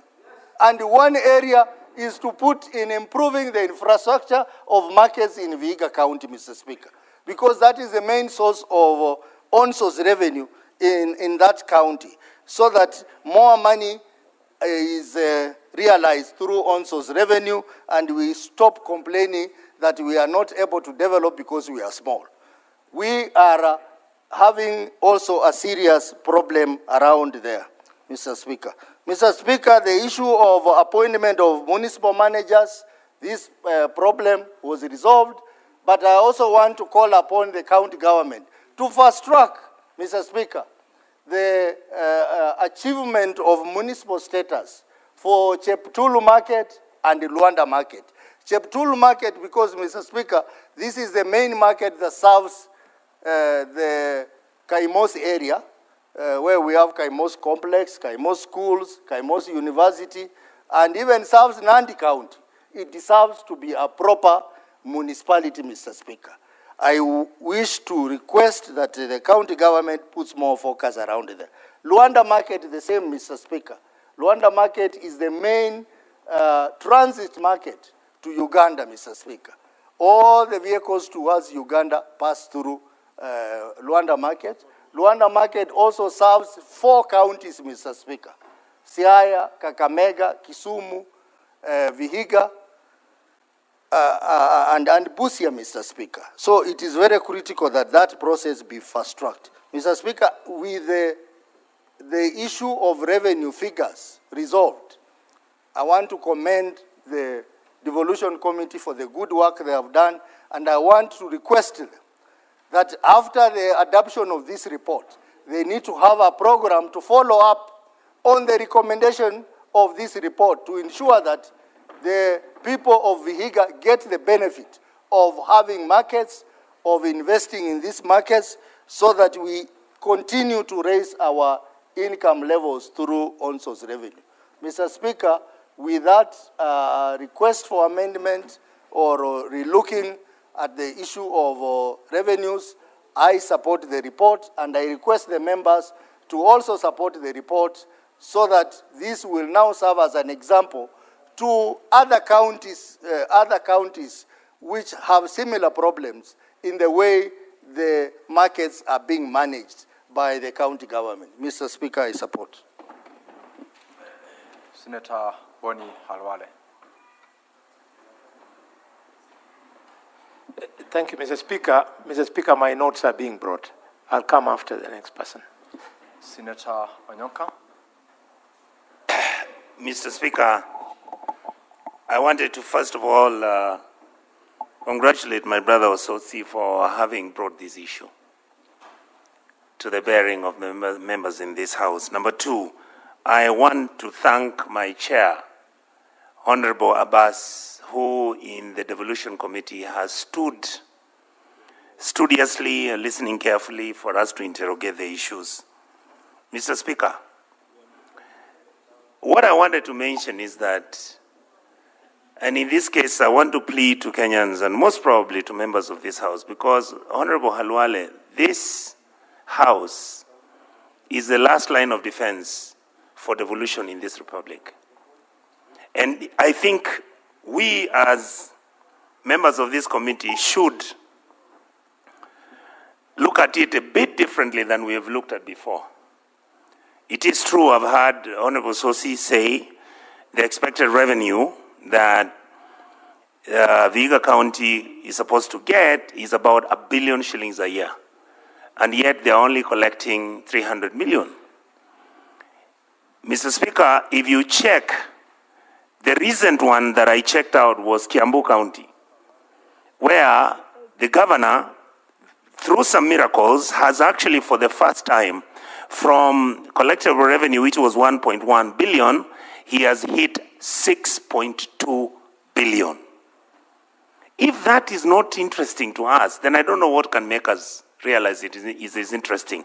The only thing that the governor did, and I had to call him and ask him, Speaker, he just changed the financial platform. He did what Kangata has done in Muranga. Look at what Kangata got last year. From 226 billion, he crossed over to 1.5 billion. All right, 226 million. Now, what we've been saying, Mr. Speaker, is this. Why can't all our governors be magnanimous and agree with us? Just the way we are using the IFMI system, let us use a financial system that is managing the money from the markets of those counties that have succeeded. Why can't all counties sit down and agree from what Kiambu has done and what Muranga has done? These are cases scientifically that you can prove. So we adopt the financial system that has been producing results instead of us doing the nonsense that we're busy doing. Mr. Speaker, if you come to, again, the other issue that Honorable Sosi has raised, look at the IFMI system. The IFMI system is the one which runs the procurement, runs the payments. Look at the way we are handling pending bills within the county governments. And of course, I want to thank my colleagues Senator Onyonka, there is a point of order here. What is your point of order, Senator? Yes. Rodriguez? Mr. Speaker, I agree with the passionometer of Senator Onyonka in contributing, but is it in order for him to use unparliamentary language? Because in the engagement we have had in the floor of the House, the word nonsense does not appear anywhere in parliamentary. Would he withdraw and apologize so that we can feel his passionometer on the matter? Senator Onyonka.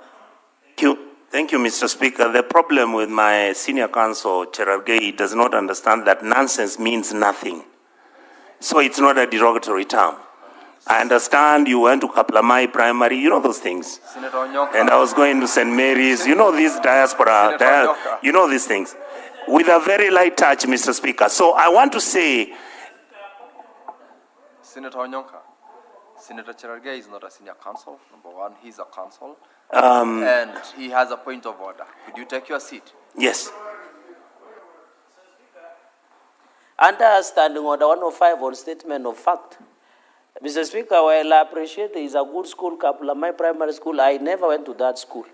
Would it be in order for the senator to withdraw and apologize for misleading the House? Yet I attended the great school called St. Francis Cheptarit Catholic Church, Catholic primary school. And I went to the great school of Kapsabet Boys High School, where the second and the fourth president attend, and possibly the seventh will come from, Mr. Speaker. Is it in order, can you withdraw and apologize? Senator Onyonka, just confirm that the school that Senator Cherargei attended is not the one you referred to. Mr. Speaker, the school that I thought he attended is not the one, but I recognize and reevaluate my interpreting his capacity, and I would like to say you've done very well. I want to give the accolade and the respect you deserve without diluting my real meaning. Thank you, sir. Mr. Speaker, I will rush through this by mentioning that we need to look at the issue. Senator Boni Halwale, there is a point of order still, Senator Onyonka. Mr. Speaker, I rise on standing order number 105, and as a good neighbor of the Nandi County and the Nandi people, is the senator of Kisii in order to impute improper motive against Kaplamai Primary School, the students of Kaplamai Primary School, the teachers and the parents. If he has any problems with the bad English spoken by the senator of Nandi, he should, Mr. Speaker, make it clear and not extend it to the Kaplamai community, Mr. Speaker. Can he withdraw and apologize? Senator Boni Halwale, I will not take that as a proper point of order. Conclude your comments, Senator Onyonka. Thank you, Mr. Speaker. I think my colleagues Senator do not... Order, please. Allow Senator Onyonka to conclude. Allow Senator Onyonka to conclude. Proceed, Senator Onyonka. Thank you, Mr. Speaker. I wanted to mention to my colleagues, Mr. Speaker, protect me from Cherargei. Allow him to conclude. Allow him to conclude. Senator Onyonka, the floor is yours. Thank you, sir. Thank you, Mr. Speaker. They have really destabilized my thinking pattern, but I'll pick up. I wanted to mention that even when we are looking at the weighty issues... Senator Cherargei, you are out of order, and I'm giving you the first one. Senator Onyonka, if you want to conclude, proceed. If you do not want to... I want to conclude and I'll proceed. I wanted to mention that the county governments are the last line of defense for Kenyans, for the simple reason that funds have been devolved. For some of us who've been through this historically, educationally, or whichever ways, trying to understand what the problem for Africa have been. The problem has been resource allocation, resource mobilization, resource misallocation, and wastage within our systems. And therefore, what we have is functional. County governments can work if leadership wants it to work. We are now mismanaging our bursaries. We are now mismanaging our pending bills. We are mismanaging our bursaries that are going to schools and colleges. And although that data is available with the reports that exist within PIC, PAC, and Devolution Committee. And Mr. Speaker, the other thing I wanted to tell my colleagues here, if you are able to talk to our governors, we must agree that we are going to have a structure and a financial system that is watertight and is tamper-proof. That is why I completely agree with the government position of bringing in the e-citizen payments. That is a good call, but can you make sure it is end-to-end encrypted, and let us make sure that this e-citizen is being run by the Treasury instead of it being run by a private company. Number two, Mr. Speaker, you notice under the education sector, which goes through ECD centers at the county governments, I can assure you, Mr. Speaker, we don't have a system where we know the number of kids that we have, the schools they're going to, what they are being paid, and all these structures, which are essentially structural in the management of the financials of the county governments, have a problem. One of the issues, I'm sure, Mr. Speaker, you've seen, because you sit in this house, I have constantly argued, all the money I make, KRA knows what it is. All the money that I pay, KRA knows what I pay. All the money that I use, KRA knows where this money is. Why are the county governments refusing to allow the Kenya Revenue Authority to have an interface with a system that they are going to introduce that will run the financials within our county governments? I think, Mr. Speaker, with those few remarks, I really am happy. I accept and recommend the Committee of Devolution, where I sit, that the last maybe point I can raise to the members in this House, Mr. Speaker, without sounding negative or derogatory, can we please get out of this building and go to the villages and see what the money that we allocate is doing? We don't spend enough time at the villages. We are not looking at what is happening in education. We don't know what is happening in agriculture. We don't know what is happening in all these things. And yet we sit here throughout the year. We spend most probably 6 months. And yet I wish that we could actually start moving from county to county, discussing the very important things that are bothering our public, because the public is suffering a lot. Mr. Speaker, what I noticed, and this is the last comment I'll make, every place we have visited, whether it is Turkana, whether it's Mandera, whether it is Wajir, whether it is Kakamega, all the areas that we have visited as various committees of this House. Next time we went there, there was an improvement. So the general feeling I have is, let members of the committees and members of this Senate, we create a program by discussing amongst ourselves so that we can visit these county governments, we visit county employees, we visit the county infrastructure, visit the roads, let's see what is there. That is the only way we can be proactive and we can intervene before everything gets out of hand. With those very many remarks, Mr. Speaker, I want to say I support and I thank you for giving me the opportunity to contribute on this matter. Before I allow Senator Mungatana to speak to this bill, I want to assure the Senator for Nandi that there is nothing called bad English. So what exists is what can hurt. What does not exist, which is the bad English, does not in any way hurt you. And therefore, you should rest assured that there isn't anything harmful to you on that. Senator Mungatana Danson.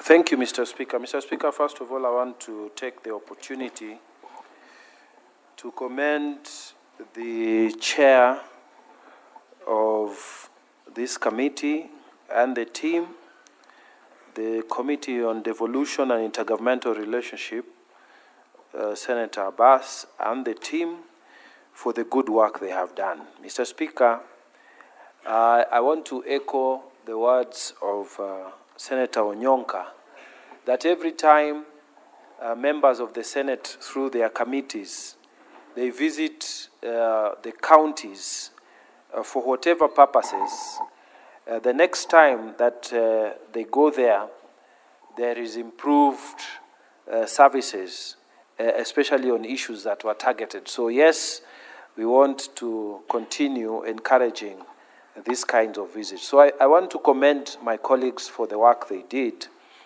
and say just a few things. The status of these markets in Vihiga County, the status of these markets that have been listed here, from Mbale all the way to Shamaholo, Esibuye, and so on, Mr. Speaker, the report reflects the situation that is obtaining within other counties, including my own county, Tana River County. So, Speaker, one of the biggest problems that our people ask and the questions they ask is that why are we paying, why are we paying the county government these monies and we don't get services for the monies that we pay to the county government? And Mr. Speaker, my own county, there was a time Bura Market had a fire. And when you ask what was the cause of that fire, Mr. Speaker, it goes down again to the fact that there are no services that the county government is giving to those people. Mr. Speaker, there's massive congestion for that particular space where people are supposed to be carrying out their trade. Mr. Speaker, poor electricity connectivity within that area. You'll find there are a lot of connections, and if anything goes wrong with one of those small kibandas, then it spreads to the entire or a good part of the market. And Mr. Speaker, this happens under the watch of the county government. There is no proper drainage system that has been created, and yet those traders are paying money to the county government. So, Mr. Speaker, something needs to be done, and it needs to be done urgently. I remember very well, Mr. Speaker, when Bura Market caught fire. The market just caught fire, and people could not explain what is happening.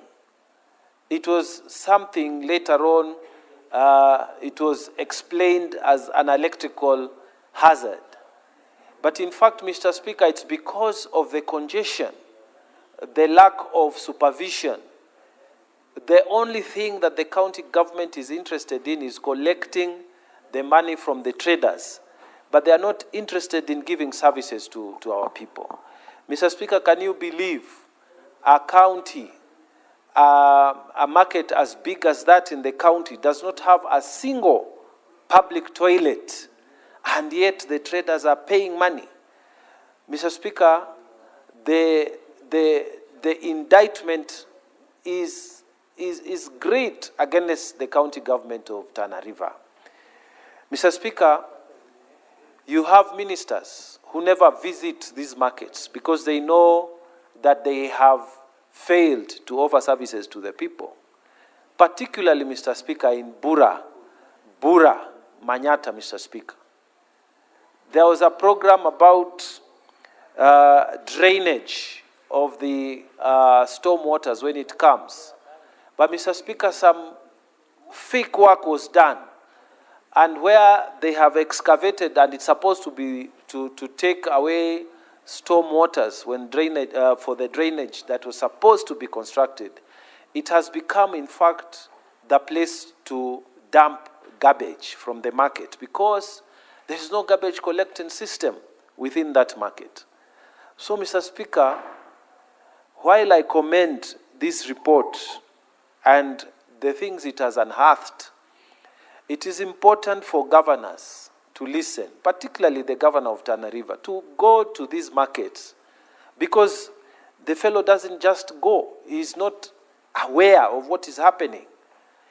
The ministers don't go to those places, and people feel neglected. Yet you are the same person who looked for votes from those people. Even ministers and county officials, they may escape the blame because they didn't ask for anybody's vote. Then they just got employment, and they can neglect employment if they are not disciplined. Is the problem of the management. But you who went and got the vote and said you will improve the services, you who is collecting money from those people, and you don't build a single toilet in Bura town, Mr. Speaker, the market, it is a shame. So, Mr. Speaker, even as we adapt these reports, we want to encourage our governors to be more sympathetic to our people. They struggle so much, Mr. Speaker, to raise the money, the revenues that you collect and you call on-source revenue. Our women are working even without covers, you know, these vibandas, the covers that are supposed to protect them against the sun. They put their wares across on the floor. The border sheds are not there.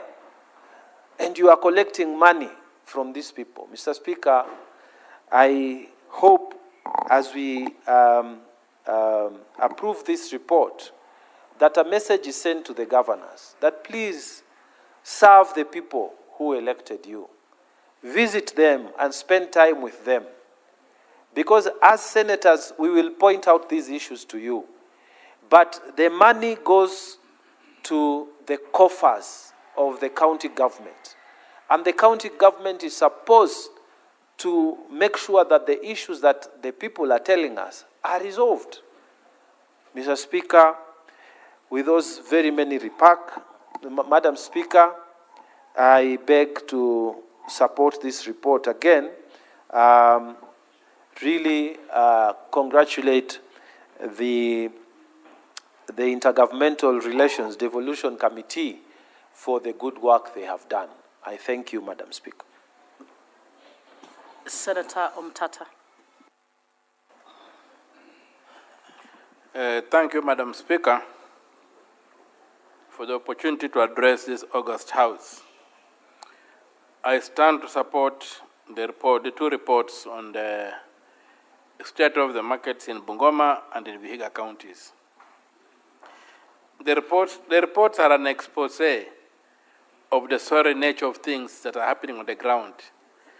And when I read through these reports, I see a replica of what is happening in my own county of Busia. It's really unbelievable that we have got these big markets and hardly any services being rendered by the county government. You even go to big markets like Malaba in Busia, and the last time I checked, there was no public toilet. No public toilet. So people have to go and look for private facilities to help themselves out. Madam Speaker, markets are one of the core functions of county governments. And markets are supposed to be major revenue sources for the county, our devolved unit systems of government. But when you look at what is going on across the board, not just in Vihiga and Bungoma, or in Busia, or in Kakamega, or in Tana Rivers, the distinguished senator who has spoken before me has said, you find that they are largely neglected. We look at the world today, and we keep on saying that the way forward is trade. And how are you going to have trade if we are not having trade in areas which are properly governed, properly managed, and some which can secure even the quality of the items that people buy? Some markets are extremely dirty, unfit for human occupation. And I'm not talking about, if you just go to a few kilometers from Parliament here, down in Marikiti, down wherever, you find the markets are so dirty. You wonder what the county governments are doing, yet they collect a lot of revenue from there. Why they can't reinvest, I don't understand. On-source revenue from these markets is opaque. We can't know what is going on. And you'll find that the declarations, as Senator Osoti has put it, are hardly clear. They don't make logic. Like the figures that are shown from his own Vihiga County. The figures don't add up. And yet this is happening, and we have got institutions like the anti-corruption, we have institutions like the auditor, what do you call it? The police. We have got an economic crimes unit in the CID. I've never understood why we have left it to civilians, headed by a retired bishop, to deal with economic crimes in this country. Under Article 247, Parliament is empowered to set up a special police unit if it needs to deal with an issue.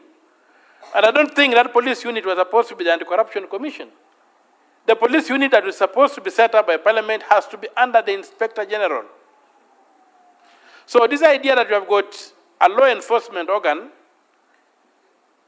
out of the Ethics and Anti-Corruption Commission is one of the things we need to look seriously into. First of all, they are very thin, spread thin, they are not there. Like in Busia, they don't even have an office. You have to go to Bungoma to access one. So how do they enforce the law in Busia? Yet you have got a police station almost in every sub-county headquarters. At least you have got a good police station there. So I'm seriously thinking that to deal with these issues of the proliferation of the theft of public funds, we need to go back and look at the Constitution. Look at Article 79. See what the Anti-Corruption Commission has been set up to do. It is supposed to enforce Chapter 6. Chapter 6 has got nothing to do with crime fighting. Chapter 6 is to enforce a code of conduct. Chapter 6 is a code of conduct. The EACC is supposed to enforce that code of conduct. We go back to the Economic Crimes Act of 2003, I think, where before the Constitution was, the current Constitution was created and put into force, we had nobody that had been appointed to be fighting corruption. But if you look at our Constitution today, matters crime are exclusively to be dealt with by the police.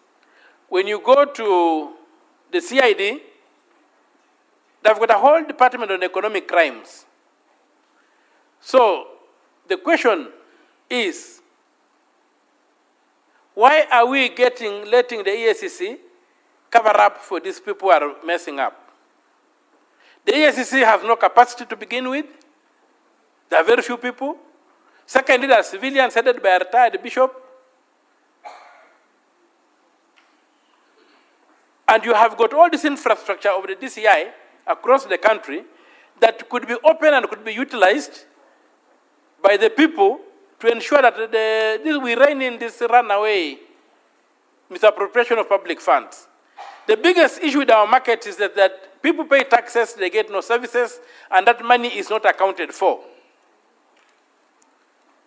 We need to get a way of enforcing the law. And to enforce the law, we must. And we must look at the foundational issues that are causing us not to be able to click when it comes to the question of law enforcement in matters of theft. Theft by public servants. You realize these matters of platforms. We have platforms that have been known to be used for stealing from the public, and I've got major cases. We had something which they used to call Web Tribe. Jumbo Pay, Web Tribe, whatever it's called now. You find that rogue governments use it. And after fleecing Nairobi, I think Meru, I think the National Health Insurance Fund, they are now the people supposed to be collecting funds in Busia. So why are these people not being blacklisted and locked away from engaging with the public? They have messed up in Nairobi, they have messed up elsewhere, they have stolen public funds, they are still being allowed to contract with county governments. We will never get to the bottom of this thing unless we tie this, and we also need to look at these markets. We have got the facility improvement laws that are allowing the facilities to retain funds that they collect to be used to improve those facilities, and only the excess is what goes to the national coffers or the county coffers. Why can't we have an arrangement similar so that we ring-fence money raised in markets to first of all provide services for that market? If there's an excess, then that money can be taken to the county revenue fund or elsewhere. So I plead with this House that we consider seriously coming up with a mechanism like what you have done for the health facilities, the facility improvement funds, so that we can have a facility improvement funds or market improvement funds, whatever you want to call it, so that these markets that are producing a lot of money are first of all taken care of from the money they generate. before we give that money out to do other things in the county or to do other things in the national government. Maybe that way we'll be able to improve the service delivery and not rely to the money going to the county revenue fund and then coming back. And you look at some of the things that they do, that are highly inflated, substandard works that take place, and at the end of the day, we entrench poverty, because if we can't utilize our resources to create wealth, then we have no business being called leaders in this country. Because the only function a leader has, from where I stand, is to convert resources into wealth. Now, if our people are so resourceful, but they operate in squalor, yet they're generating a lot of wealth, what are we up to? We need to take action.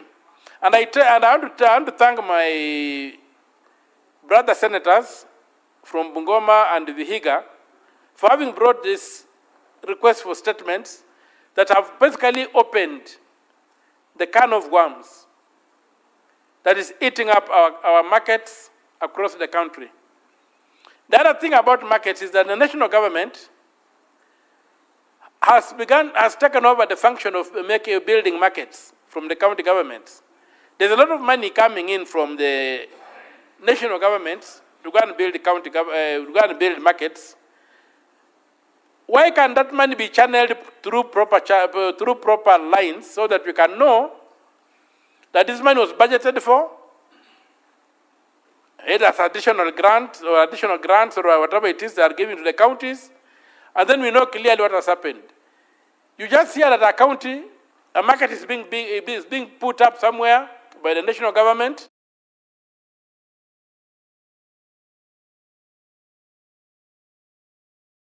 The ground to begin implementing projects. You don't know how this contractor was funded, was sourced.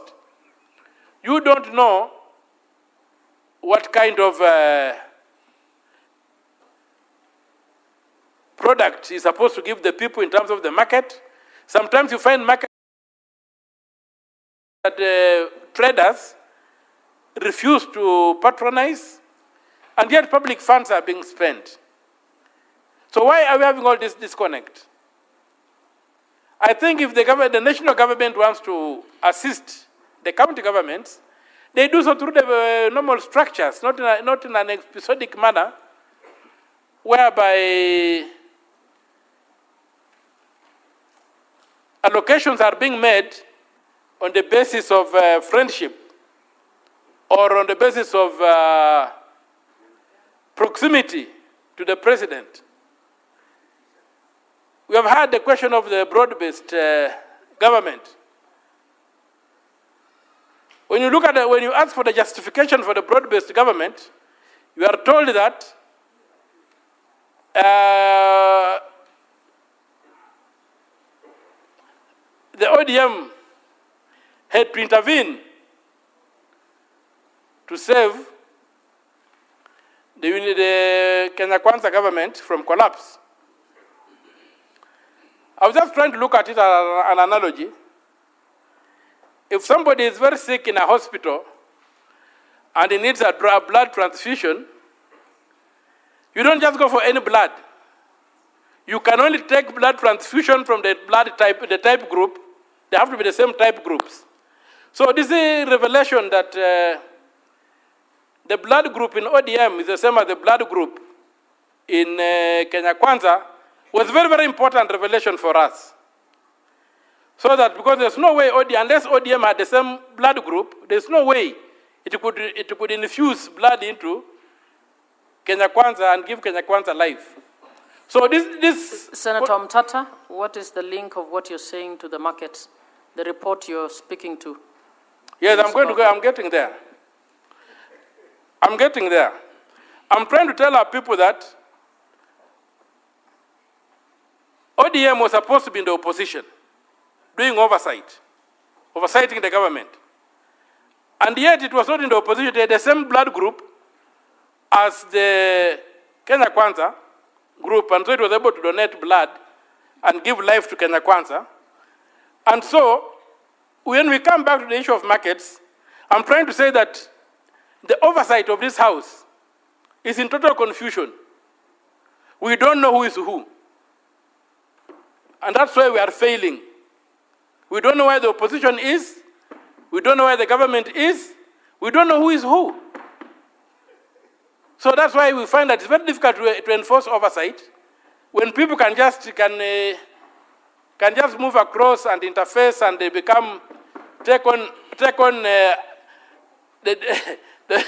they become the mirror images of each other that way.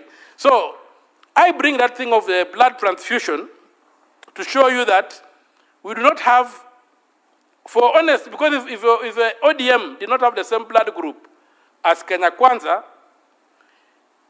ODM's entry into Kenya Kwanza should have killed Kenya Kwanza. But Kenya Kwanza was stabilized. And so the link I'm trying to bring out is that if we want to do proper oversight, we also need to clean up our politics. We need to have principled politics. We need to have politics that are centered on proper positions, because where Kenya Kwanza had reached, where it was not functional, I would have expected ODM to demand that the Kenya Kwanza government resigns so that we have new elections. Senator Omtata. No, that the Kenya Kwanza... Can you please make a link? You are contributing to the report of the Intergovernmental Relations. Is it your view that that report is not an oversight report? Can you make a link of what you're saying to the report? I'm saying that, you see, the markets are now being built in a haphazard manner by the national government without respecting the distinction between the roles of the county government and the national government. And I'm saying when you come into political parties, the distinction between opposition and government is no longer there. So we are so there's that analogy I'm trying to create of blood transfusion. ODM had the same blood group as Kenya Kwanza. That's why it could transfuse blood that saved Kenya Kwanza. Otherwise, ODM should have demanded that Kenya Kwanza resigns so that we have elections and we get to have a new start in this country. Thank you, Madam Speaker. Senator Boni Khalwale.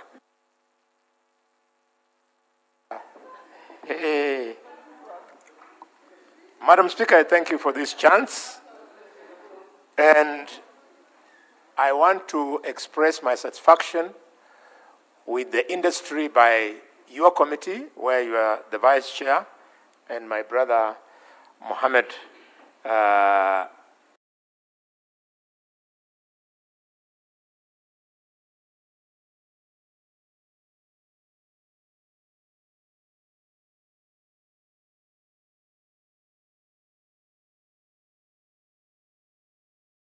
is the chair. Madam Speaker, you will notice that purely by coincidence, the debate today is about markets in Bungoma County and markets in Vihiga. And because markets play a key role in the economies not only of these two counties, but by extension, all the 5 counties of the former Western Province, I therefore want to speak very candidly to the Governor of Trans Nzoia, Bungoma, Kakamega, Vihiga, and Busia, that we are expecting a lot from them.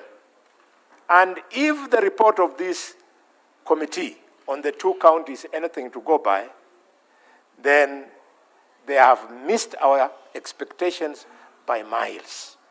Madam Speaker, just in this House, 18.2 billion shillings was afforded for budget in Kakamega County. 15.6 billion for Bungoma County.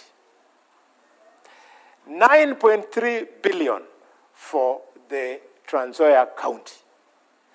9.2 billion for the Busia County, and 8 billion for the Vihiga County. How on earth, Madam Speaker, could it be that despite all these billions of shillings, when you move across the 5 counties, there is no visibility of development. Senator Osotsi, Senator Wakoli, myself, Senator Chesang, Okiya Mtata, there is something wrong in our home counties. And if we do not raise our voices, if we pursue this route of us being organized here in Nairobi, that either you belong to the opposition or to the government, or you are part of the misunderstood or ununderstood thing called the broad-based, we will sink even further.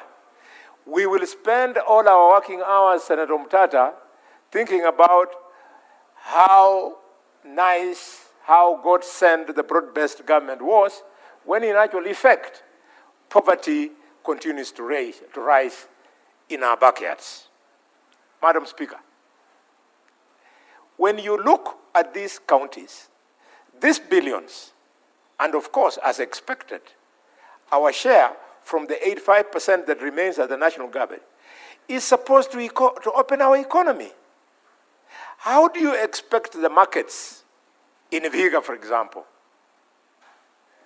to be optimally productive if the infrastructure is not opened? Vihiga trades with Kakamega, trades with Nandi. And if you go to come from Kakamega to go and do business in Vihiga, in Jeptul, in Mudete, in Shamahoho, and in Serem, Madam Speaker, it is impossible. Why? Because the national government has been promising our people, election after election, including the election of 2022, that they will fix the road infrastructure. 3 budgets after we won the election in 2022, Senator Osotsi, I wonder, why is it still impossible to fix the road from Hamisi to Shamahoho, Shamahoho to Kaimosi, Kaimosi to Muhudu, Muhudu to Impaka, Impaka to Shiveye, Shiveye to Museno in Kakamega, so that our people can do business? And this is a project which, Madam Speaker, with due respect, when we were attempting to win the election in 2022, we did regional economic caucuses where we identified the potential areas. And now that Azimio, which did the same exercise with Kenya Kwanza, they are both in the same government. In fact, Azimio is now holding the purse strings. They are at the National Treasury. Why is it difficult?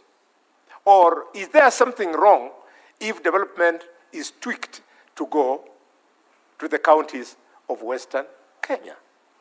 Senator Osotsi, something is wrong. In fact, Peter Kibisu is standing in his grave. The man who stood in this house and voted against government when himself, at that time, was assistant minister. Henry Pius Masinde Muliro, the same afternoon, he voted against government in this house, despite being Minister of Lands. Both of them were sacked because they believed in good governance. They were voting because, Madam Speaker, they were being forced on some principle called collective responsibility, and Masinde Muliro, Peter Kibisu, Elijah Weske Mwangale said that Abaluya people do not support killing of people, and they refused to endorse the report that was revealing who killed Josiah Mwangi Kariuki. We come from that pedigree, and therefore we must stand in this house and demand that national resources must also go to our region. I am not in the same mindset like the guy of shares, but sometimes there are certain aspects about the guy of shares that had nothing wrong. For example, when he was saying development should go to the mountain, I mean, that is what government is all about. That's what representation is all about. You can see my sister Beatrice Ogola these days, with due respect, she walks with a glow on the face. Because things are flowing into Homa Bay. Madam Speaker, this is the way it's supposed to be. And British Ogola, do not apologize for pushing that things go to Homa Bay. I would like us to also learn from British Ogola and Moses Kajwang in this house. What's your point of order, Madam Senator Speaker, Beatrice? Madam Speaker, Honorable Speaker, are you ambushing me? is the majority whip insinuating that Homa Bay does not deserve services from this government? No. Yeah, we are Kenyans. We are county 043. Yeah, and we deserve all the services. In fact, Madam Speaker, we expect more than what we have gotten. Senator Beatrice, what is your point of order? Senator Halwada, you can proceed. Thank you. Beatrice, you know, I was admiring Senator Halwada, you address the House through the chair. Yes. Do Madam Chair, I admire Beatrice Ogola, Moses Kajwang, and the governor of Homa Bay. I don't know how they do it.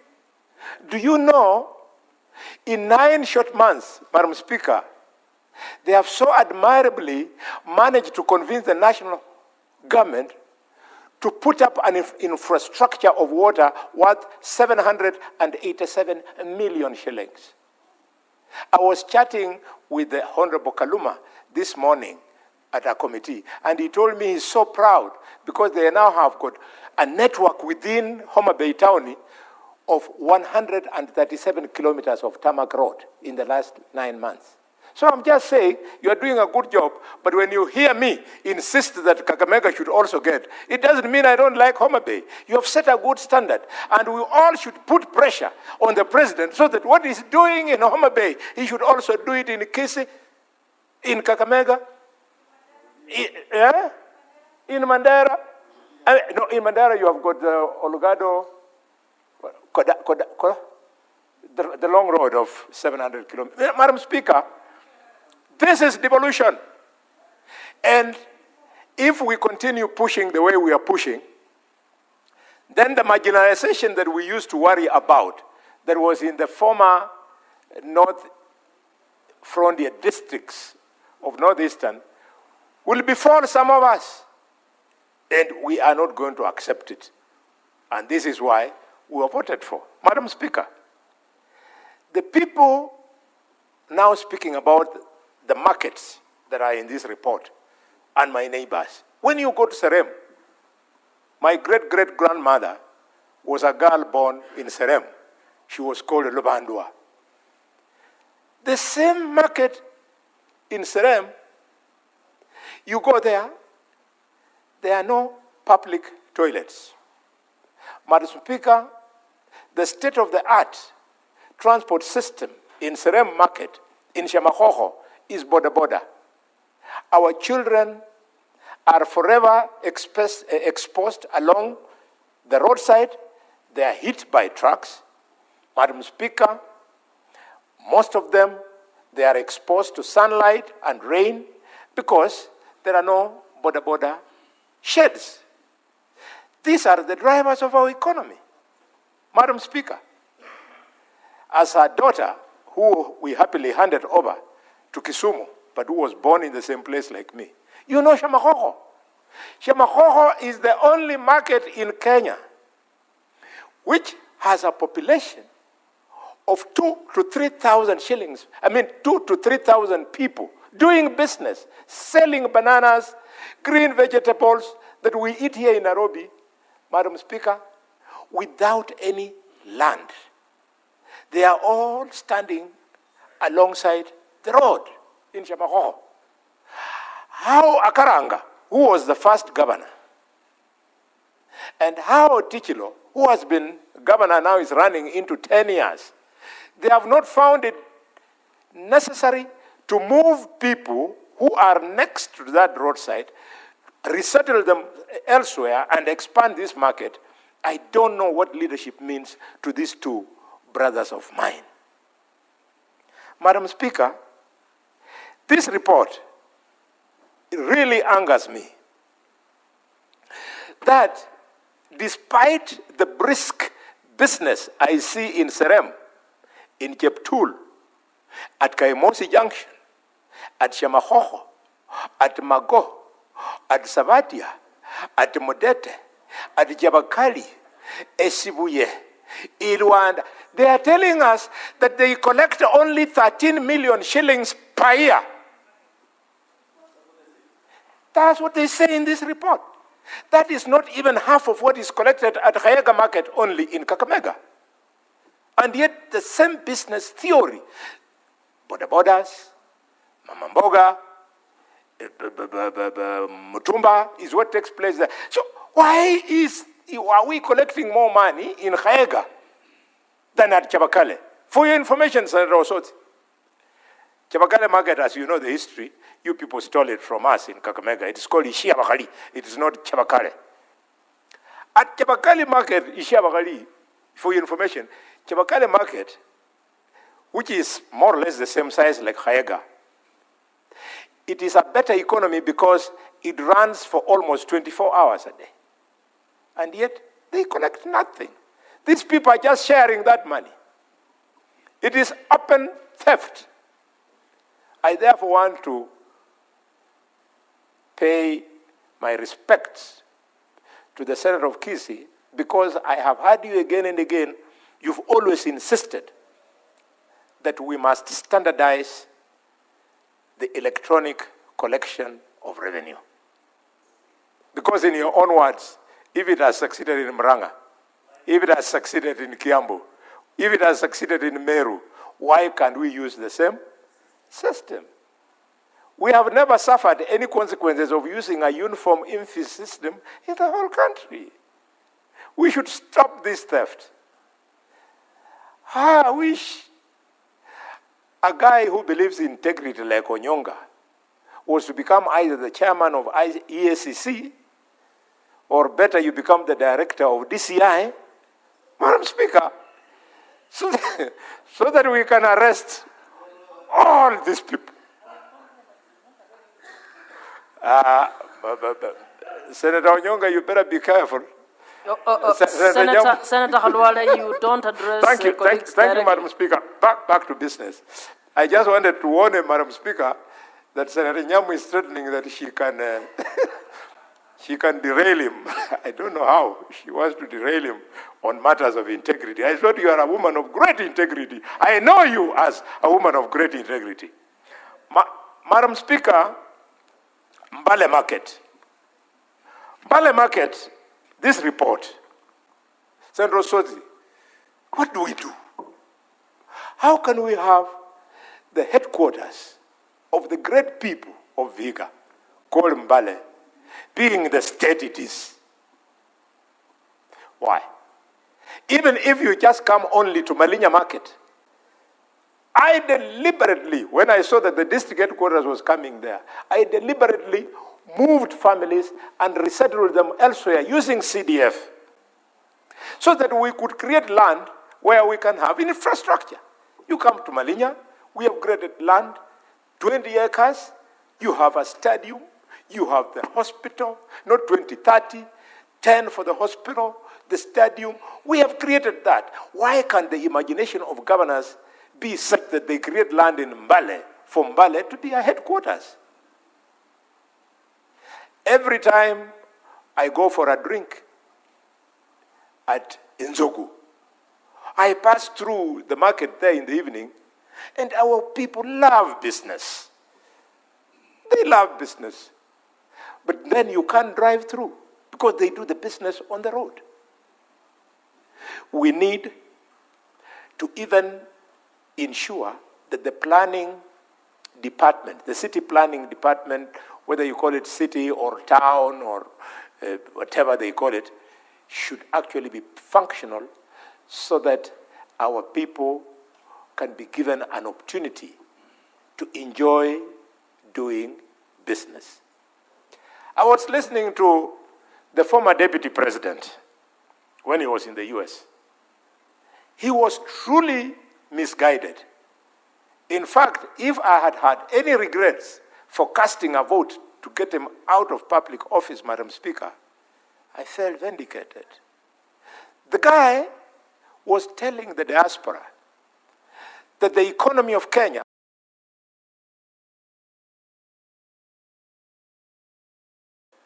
from Mrima. Madam Speaker, that kind of insult coming from a leader who had the opportunity, Madam Speaker, to be a DO in Nabaholo, in Kakamega, cannot be excusable. When the former DP was a DO in Nabaholo, an adult like me, was an adult like him, he knows what he did to sugarcane farmers. He knows what he did to the shares of Moko in Mumias. He cannot go and insult us because the bad constitution that was there forced the presidency to stay in Mount Kenya for tens and tens of years, and in the process they rode on the dictatorship of the executive to enjoy economic emancipation at the expense of the rest of us. He cannot then vomit on our shoes. I'm surprised that he even dared to field a candidate in Malaba constituency by-election if he detests our people to that extent. You tell people that they don't participate in the economy of the republic and you want to go and win an election in Malaba? Kashagwa, party leader of DCP, I wish you good luck in Malaba constituency. A time is coming, and that time is soon. Some people will have to respect us. People cannot be using election in, election out to get votes, and when they come in office, they disrespect us, they economically marginalize us, and Mr. Speaker, Madam Speaker, they attempt to humiliate us. No, we cannot accept. We are men. We are children of women. We are fathers of children. Our expectations in life are the same as everybody's. We do not want any community to be left behind in Kenya. All communities must move at the same pace. I support. Senator Asige, where is she? Senator Ogola, while she comes. Thank you, Madam Speaker. Majority Whip, I never quarreled you. I only confirmed your assertions. Order, Senator Khalwale and Senator Beatrice, you cannot exchange. You only speak through the chair. Contribute, Senator. Thank you, Madam Speaker. Madam Speaker, through your chair, I want to emphasize that the same respect that Senator Khalwale has talked about on their region is the same respect ODM as a party calls for from each one of us. Madam Speaker, there was a reference of a blood group, and I wondered which blood group the Speaker was looking for, because the blood group that has delivered credible achievements in this country also comes from ODM. But Madam Speaker, as I rise to support this, I want to say and to tell all those shareholders that ODM as a party owes you nothing. That we cannot be your friend when you want and be your enemy when we want. ODM as a party has values that we follow, has principles that has kept us, and we will go by that principle and by the leadership of that Senator Ogola, party. please focus on contribution to the report of the devolution and intergovernmental relations. Yes, thank you, Madam Speaker. As I focus on that, Madam Speaker, we also would like to tell every other person that stop your obsession with your reference to our party. Stick to what you like and enjoy your tea where you are. We know where we are coming from as a party, and we know where we are going to, Madam Speaker. Madam Speaker, coming back to this, I want to say that, Madam Speaker, markets are the lifelines of our people and the lifeline of county governments and our people in general, as I've said, Madam Speaker. And I want to support that other than the counties that have been mentioned, every marketplace in this republic, every town, all the urban areas, Madam Speaker, they serve some markets. And that is why I support the initiatives that are going on in the Department of Urban Development, of the Ministry, of the construction of modern markets across the country. All that we are asking for, that this should happen in all the market, all the urban centers in this country. Madam Speaker, it is pathetic to see the state of certain markets in this republic. Our people, the business people and business women in this country, deserve to do their businesses with dignity, Madam Speaker. And that's why when you see certain markets being constructed, we support that. And we say that the infrastructure being put in those markets are a key requirement of our people. Madam Speaker, our people's livelihoods are run across these markets with the businesses that are done. But as I've said, Madam Speaker, our business people require decency. Madam Speaker, when I narrow down, even to where I come from, that is their constituency, I personally, as somebody coming from that sub-county, would like to see modern markets in most of our urban centers. Kodiera Market was done sometimes back with Her Excellency Governor Wanga when she was a woman rep. It was great then, but Madam Speaker, I feel with the population that is there, all of us are getting to Homa Bay County in the next few days as we go to attend the devolution conference. And I know, Madam Speaker, on your way to Mbita, you have often seen the busy market on the highway as you go to Mbita called Kodiera Market. There are women selling potatoes there. There are few of you, especially the believers of shares, who think that businesses are only a limit to their region. Come to over-devolution, Madam Speaker, take a ride to Mbita town. You'll see our women doing thriving businesses, selling potatoes, selling green maize, and all the fresh produce by the road. Governor Wanga constructed a market, but because of the increasing population, Madam Speaker, they have overshoot that market, and I'm looking forward that the government, through this program of modern markets or the economic stimulus, will put a market not only to the Kodiera business people, but even to my ward market referred to as Mirogi. Mirogi, Madam Speaker, is an old center.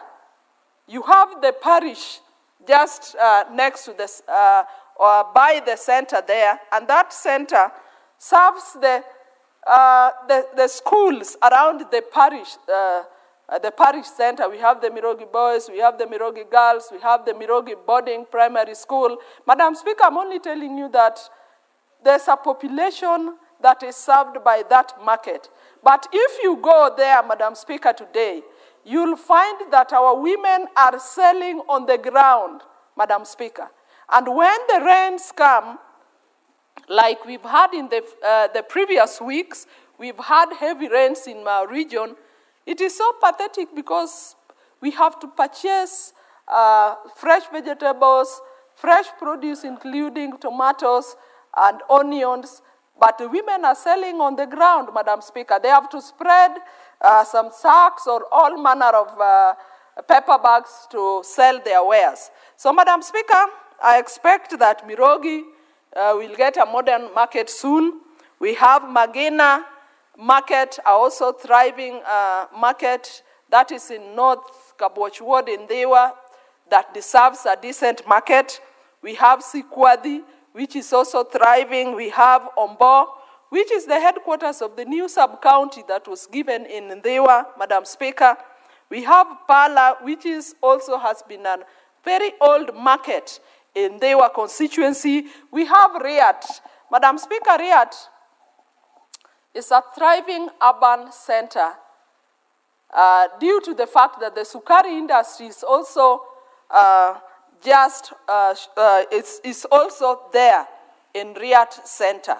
Sukari industry is doing well.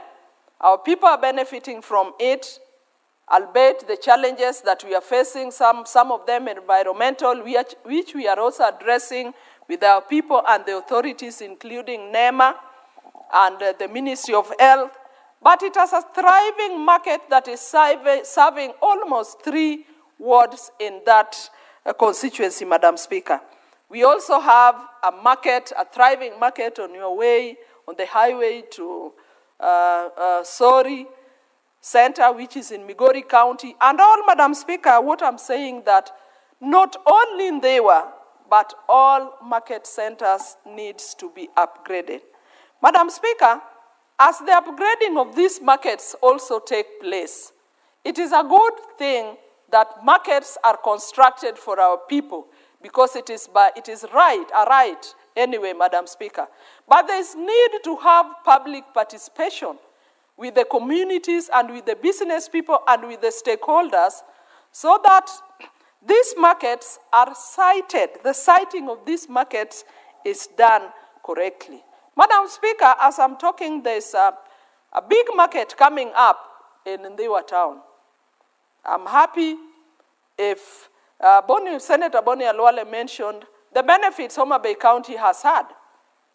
Madam Speaker, it is because of the leadership of that county that we have a leadership that networks with the other leaders, and not only with the national government, but we have a governor that sits down, her leaders, colleague leaders in the county, including MPs.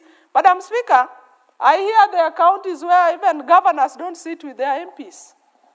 But in Homa Bay County, we have a governor that sits annually, if not bi-monthly, with MPs, the MPs from that county, and the members of the county assembly.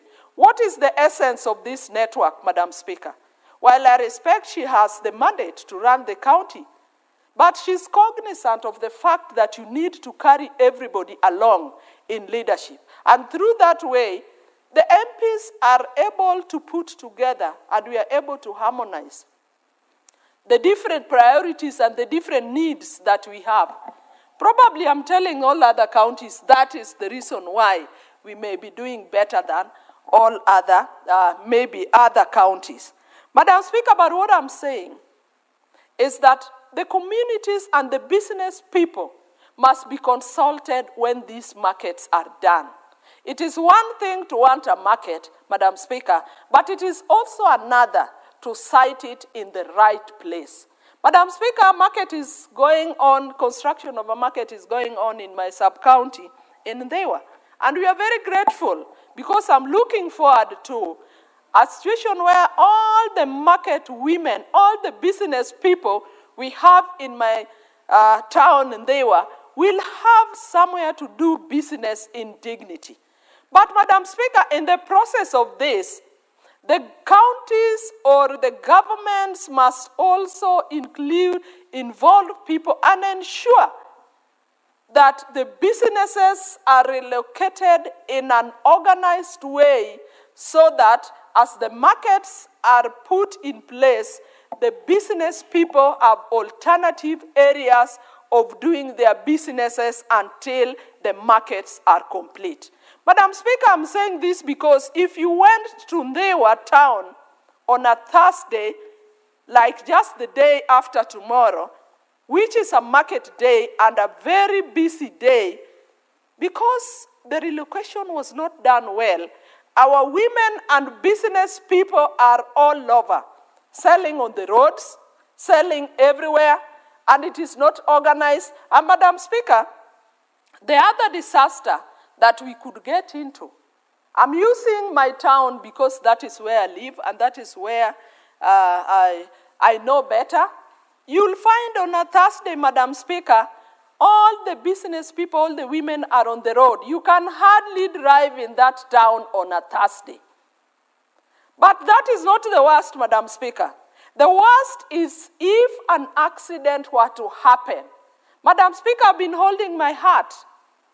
As the women sell on Markets Day, all the half of the legs are on the roads, their wares are on the road, and it is that same road, Madam Speaker, that lorries and tippers use to transport sand from the lake, from Sori, towards all the urban centers in the county. Madam Speaker, if you are there, you'd be shocked. Because if an accident were to happen, Madam Speaker, we would not only lose a few, but it will be a disaster for that town. So I'm praying, Madam Speaker, that as this is done, good relocation plans must be put in place to ensure that our people have temporary places to keep on with their businesses as the markets are built. But I want to say, Madam Speaker, I support the construction of markets, and I want to support this motion that Vihiga, not only Vihiga, but all the towns deserve markets, Madam Speaker. It is a good initiative by the government which must be supported and which must be encouraged, Madam Speaker. Madam Speaker, sometimes back, there was the construction of the economic stimulus markets in this country. Madam Speaker, that was a disaster.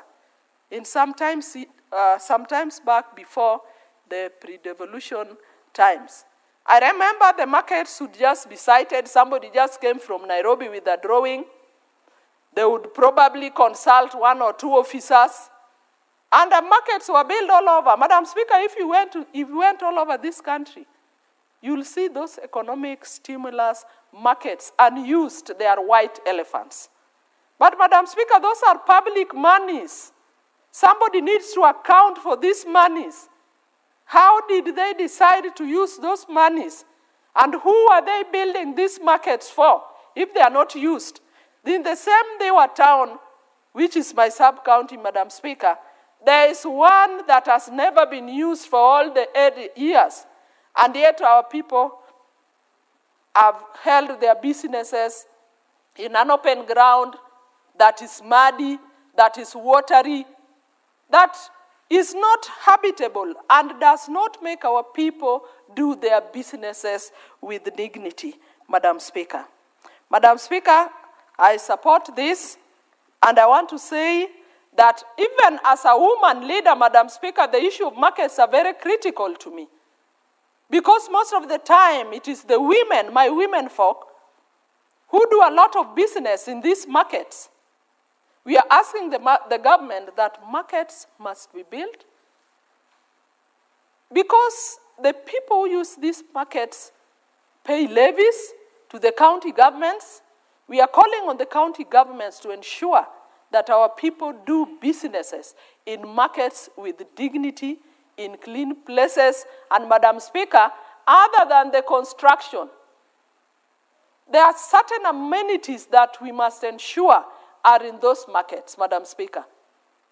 Where women do business, or most of the businessmen and women, there must be adequate access to water in those markets. Madam Speaker, in my area, we do a lot of, we are a community of fishermen. If we are not fishermen, there's a lot of business around fishing, and that requires a lot of water. And not only that, sanitation must be properly constructed that is adequate to the number of people in doing the businesses. Those businesses, the markets must have stands. The markets must have electricity. Madam Speaker, and as I've said, there must be hygienic standards that are kept in those marketplaces. So, Madam Speaker, as I support this, I want to re-emphasize to the government that all our business women and men require markets, and I'm looking forward to a situation whereby in a few years, all our markets, be they markets or town markets or municipality, must have a standard market for our people to use. Madam Speaker, I support. Senator Nyamo.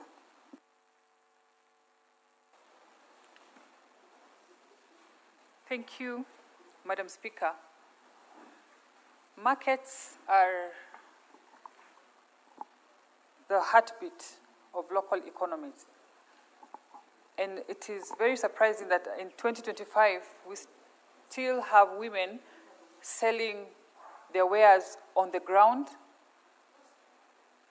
and in sewers and in very terrible conditions.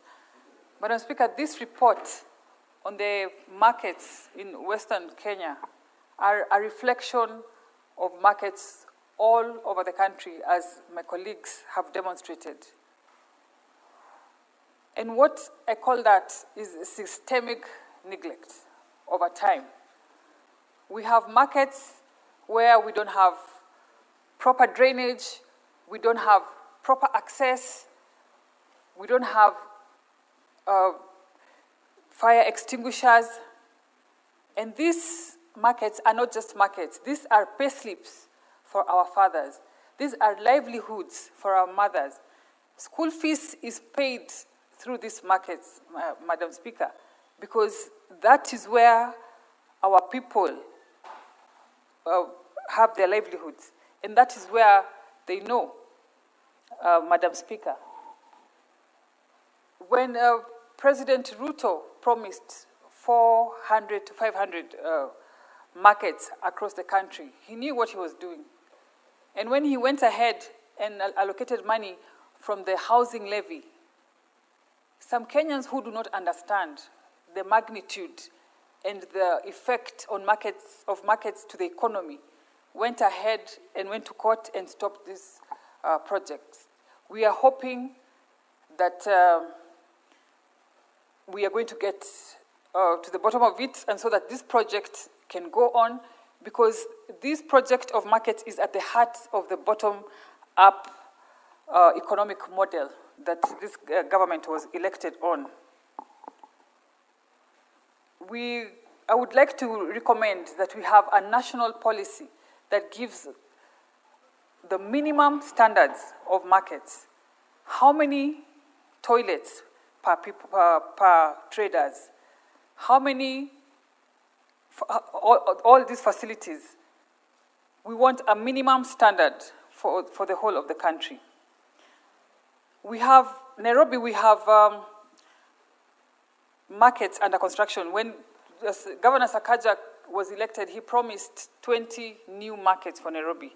So far, we have 5, which are complete, and to me, that is a very good step in the right direction.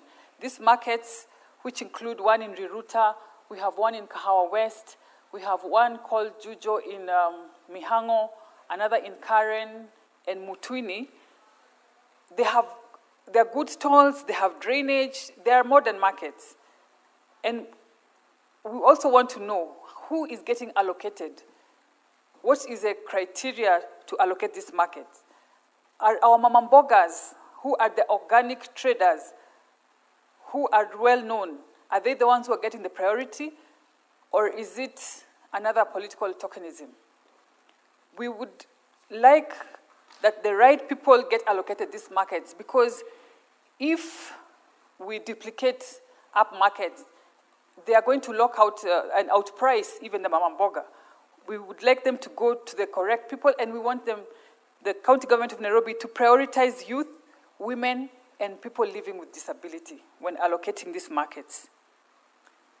I also propose, Madam Speaker, that fire mitigation steps be taken in all markets. We would want the hydrants that are fire extinguishers. We want CCTV in every market. We want proper access roads. And we want garbage collection points across all the markets, Madam Speaker. Madam Speaker, public health is also very key because these markets, Gikomba, toy markets, have been hotspots for diarrhea, for typhoid, because the drainage is non-existent. Sewer flowing all the way to the river, like in Gikomba, for example, and particularly. Toy market since it was demolished, traders are still using makeshift stalls. That's where they're trading in to date. We want our traders given dignity, and they will give back to the economy, Madam Speaker. And with those few remarks, I support. There's no other speaker. The mover can reply.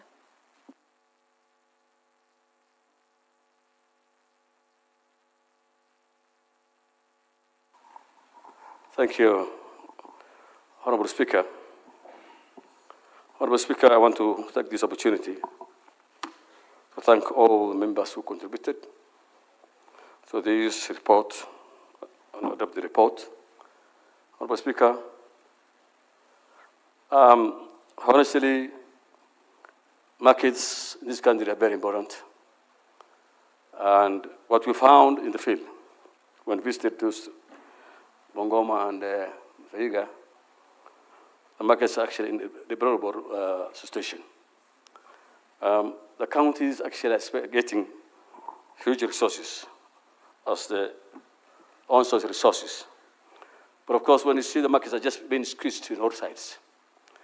And as a result, the people in the market are just too many, and people are just sitting along the roadsides where they are facing a lot of risks. As rightly said, revenue collection is actually not maximized. It's either that it is neglected, but I think the most probable thing is that money is collected and not accounted for. And therefore, whatever is required for the market is actually minimal. And most of the counties don't meet it in their targets. Most of the counties are depending on the equitable shares. And as it's a high time that we must impose regulations and rules that will be able to safeguard the market collections and revenue collections in the counties. Honorable Speaker, as rightly said, accountability in the counties is actually one thing. And there's a lot of, seepage of money, which cannot be accounted for. If you go to those markets, the water facility is so poor. Most of these people in the market have some perishable goods, especially vegetables, oranges, bananas. There are not even cooling systems there. There are no fridges, and therefore, those mothers who labor the whole day, who till the land to bring at least some food on the table of their family, go at a loss with a lot of, most of the vegetables get perished because of staying long under the sun. And therefore, it is actually that we need to do more in the markets, because actually it's one of the greatest source, the major source of revenues in the market, in what you call it, counties. Madam Speaker, as rightly said by those members who contributed, I think we need to do, as a committee, we will go back again and make a follow-up on the recommendation of the reports. Madam Speaker, I think one thing that we need to do, and I want to thank Treasury now, that standardization of revenue collection and utilization of funds is actually very, very important. Because, as I rightly said, Moranga County and Kiambu County have done wonderful to really increase their own source resources. And I'm sure many counties have the same potential and even more potential. But of course, due to lack of accountability and poor collections of funds, they are not able to meet target. But this House has to take the matter seriously, that we must learn from Kiambu and Muranga, so that other counties can be able to improve. And this committee will make sure that we follow up the issues and see what wonders the Muranga and Kiambu counties have done, and why it's not able to do, and the others cannot do it. With those few remarks, Madam Speaker, I beg to reply. However, Madam Speaker, there are not enough delegates here, and pursuant to Standing Order 663 of the Senate Standing Orders, I request that you defer the putting of the question to a later date. Thank you, Madam Speaker, for giving me the choice. Thank you so much. The putting of the question is so deferred. Next order. Order number 18, motion, report of the Standing Committee on Health on the county oversight and networking engagements to Taita Taveta, Mombasa, and Kwale counties. Senator Mariam.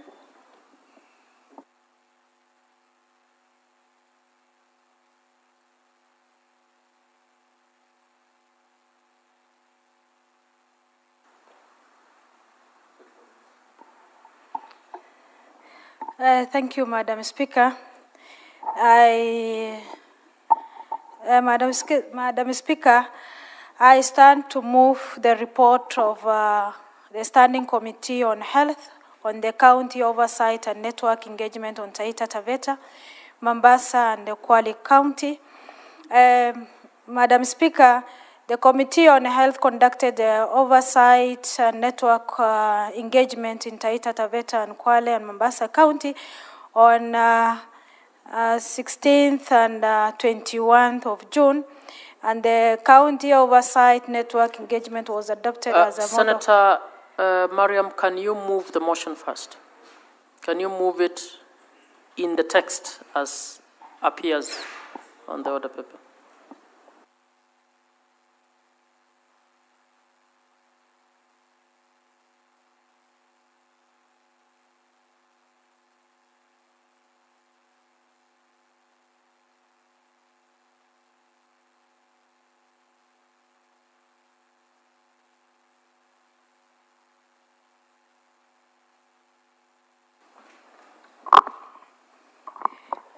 Thank you, Madam Speaker.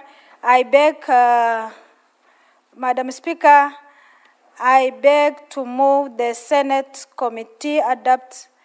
I beg to move the Senate adopt the report of the Standing Committee on Health on the county oversight and network engagement to Taita Taveta, Mombasa, and Kwale County, laid on the table of the Senate on Thursday, 5th of December 2024.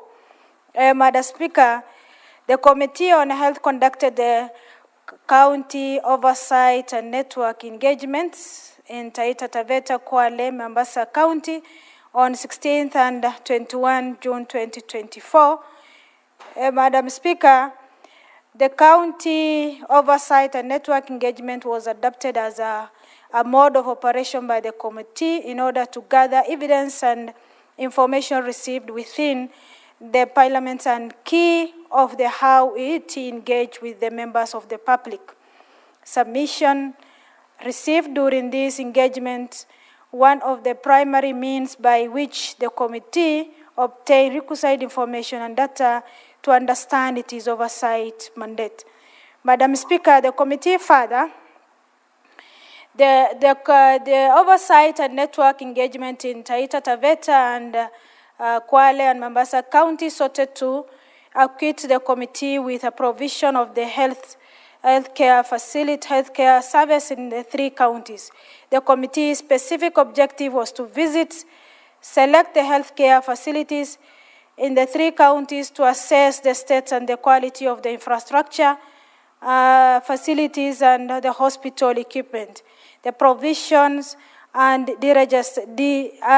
decentralization of ambulance and emergency service, automation of healthcare provision system for the patients, drugs and commodity management, adequacy of healthcare personnel in the county and the gap and challenges, if any, the county faces concerning the healthcare workers.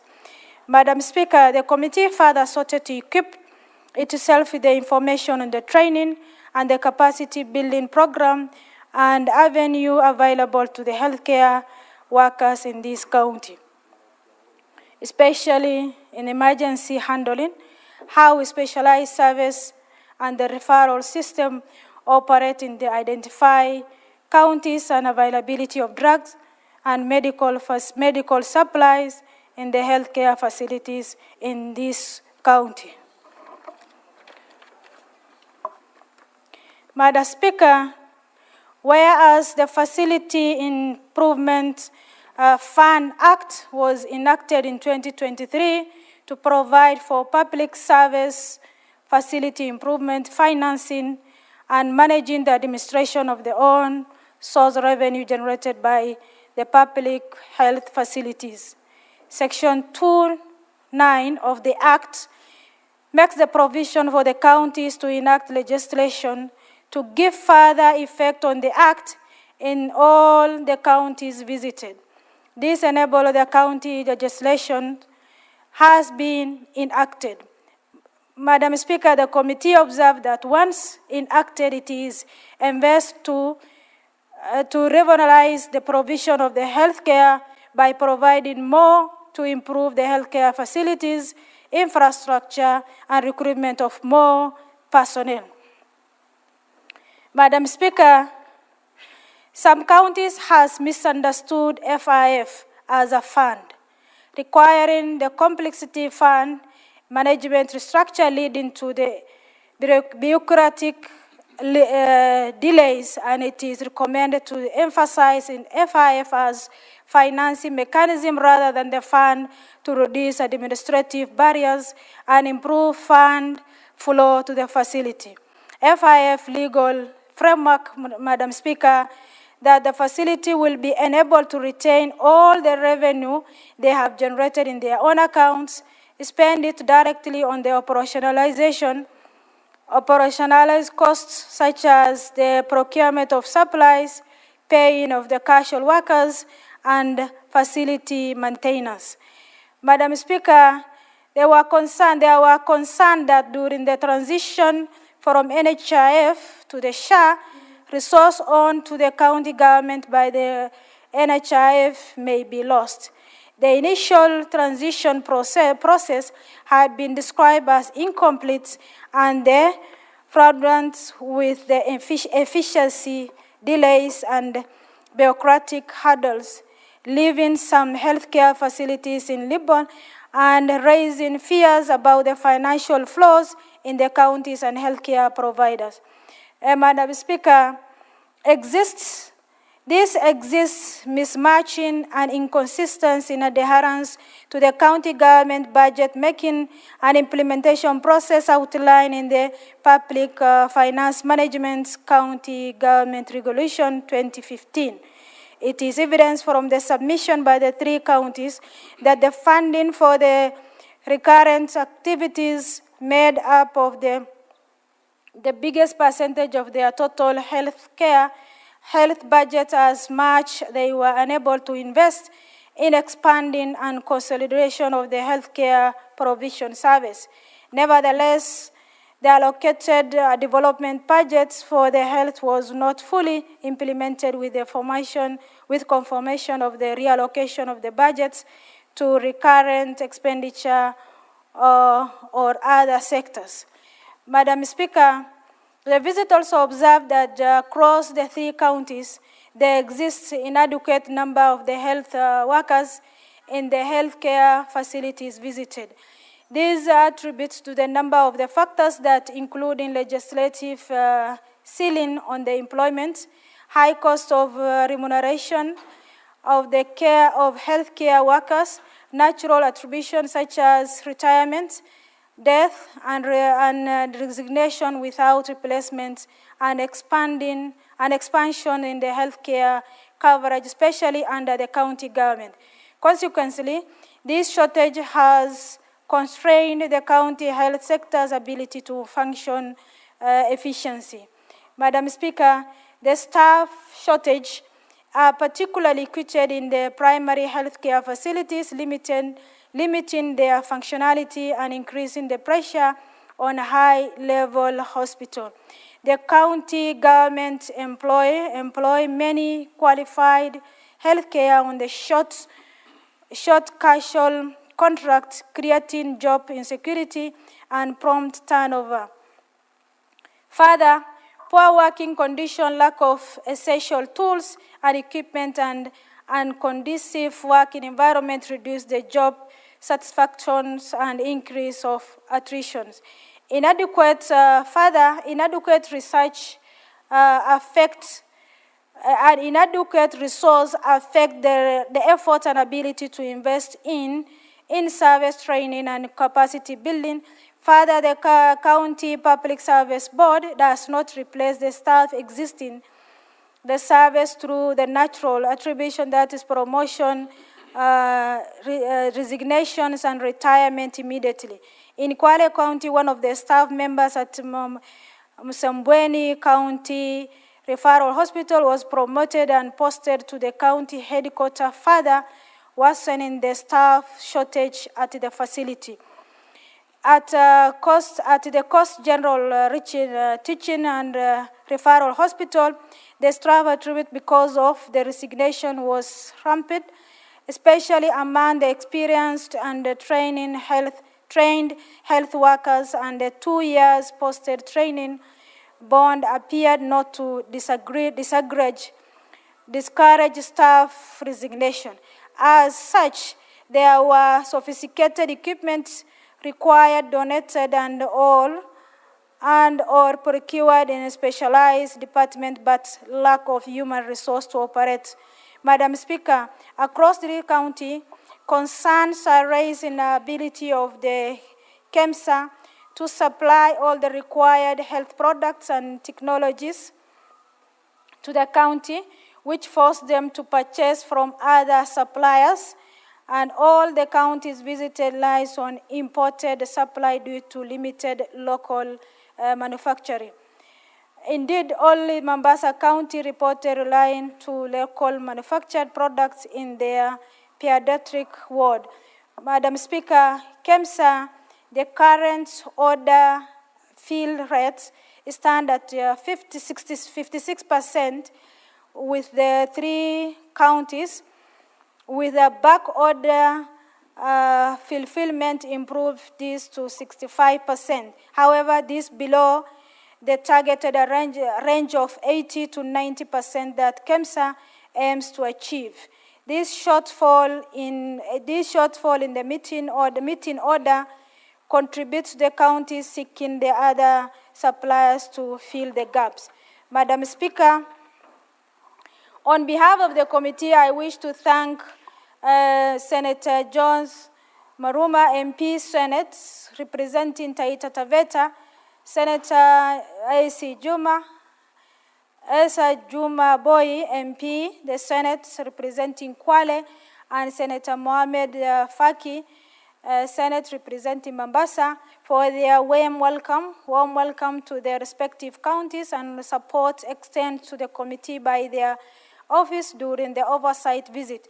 These inputs and contributes enable the committee carry out its oversight mandates and function effectively in the 3 counties. The committee wishes to extend this appreciation to the county governor of the Taita Taveta, Kwale, Mombasa, and the respective executive committee members for their input, submissions, and evidence provided during the oversight tour. Further, Madam Speaker, the committee extends the appreciation to the Speaker of the County Assembly in the 3 counties, the member of the county members, the County Assembly Committee of Health, on their facilitations and participation.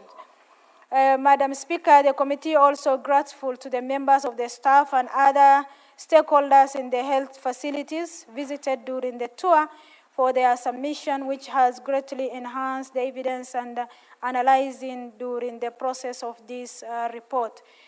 Madam Speaker, finally, I also acknowledge and appreciate the member of the committee for their dedications and commitments during the gathering of evidence, drafting of these reports, and setting out conclusion and the recommendation. Madam Speaker, it is now my pleasure, duty, and privilege to present these reports and the committee of the report of the Committee of Health for the consideration and the approval of the House pursuant to the order to the Standing Order 226 of the Standing Senate Order. Madam Speaker, with this all recommendation, I call upon Senator Wakoli to second. Senator Wakoli.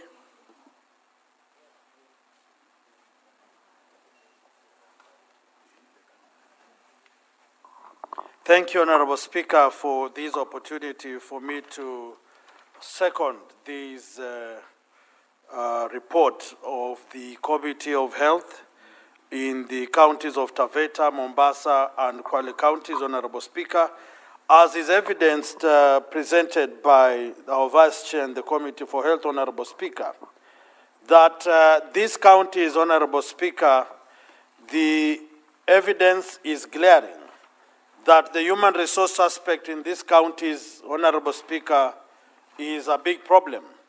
Honorable Speaker, why these counties are not recruiting many health workers, Honorable Speaker, as you understand, is the ceilings that are pegged on the employment of these people, the enumeration of the healthcare workers, and the attrition, retirement, death, and resignation, Honorable Speaker. But that be it, Honorable Speaker, it is really disturbing to realize that many people retire for a long time in these counties. People resign, Honorable Speaker, but it takes a long time for the public service boards of counties, Honorable Speaker, to declare these seats vacant and to start a recruitment process, Honorable Speaker. And if you get to the details as you are on the ground, Honorable Speaker, some of the replacements are nowadays being done without proper advertisement, vetting, and equally posting of these people. So, Honorable Speaker, what we are saying, that this oversight tours at the county levels really expose what is happening at the local level, Honorable Speaker. And when you see these things happening, Honorable Speaker, it affects the service delivery of people. Imagine someone has been working as a cashier, earning half the salary of someone on permanent and pensionable. And as they do that, in one morning, they get a colleague who is already employed permanent and pensionable without going through the due process and expect these people to be loyal and patriotic to this country. So we are saying, Honorable Speaker, that the Ministry of Health or the Department of Health in counties, they should rise to the occasion and ensure that when they recruit, it is fair. When they pay, it is fair work for fair pay, and equally the working environment. Allowances, Honorable Speaker, allowances are being given discriminatively, and therefore it affects the working output of these people. Honorable Speaker, you look at the essential tools, equipment, and conducive working environment.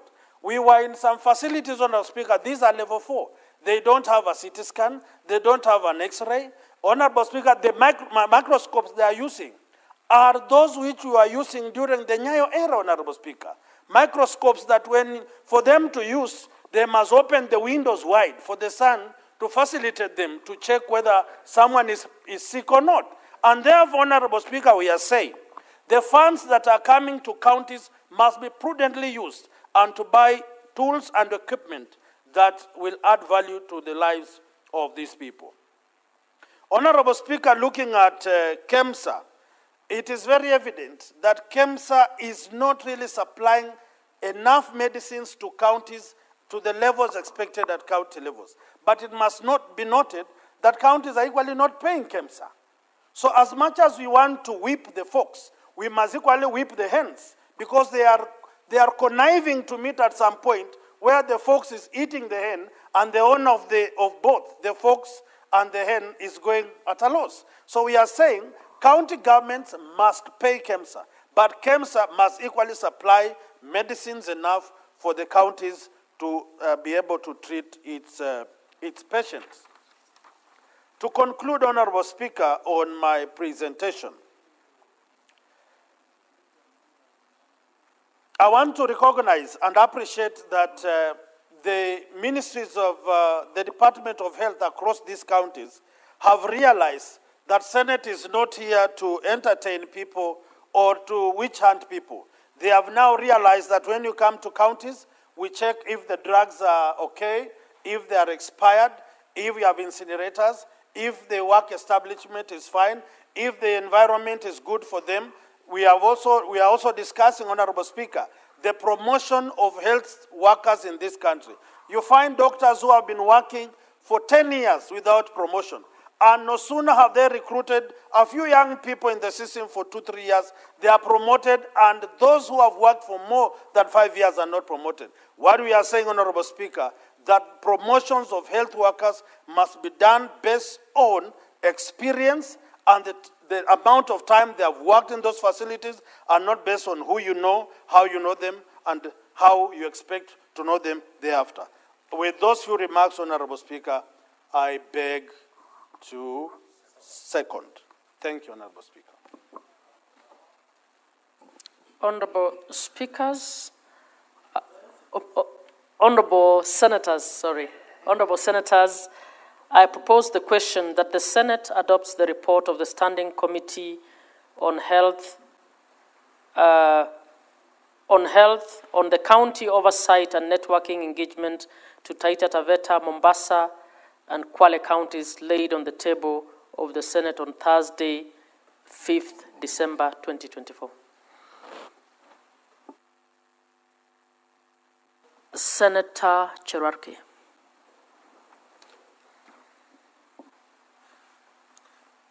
Mr. Speaker, as I want to thank you for this opportunity, for giving me to have the first bite to the cherry on this report on the working visit of Kwale, Mombasa, and Taita Taveta.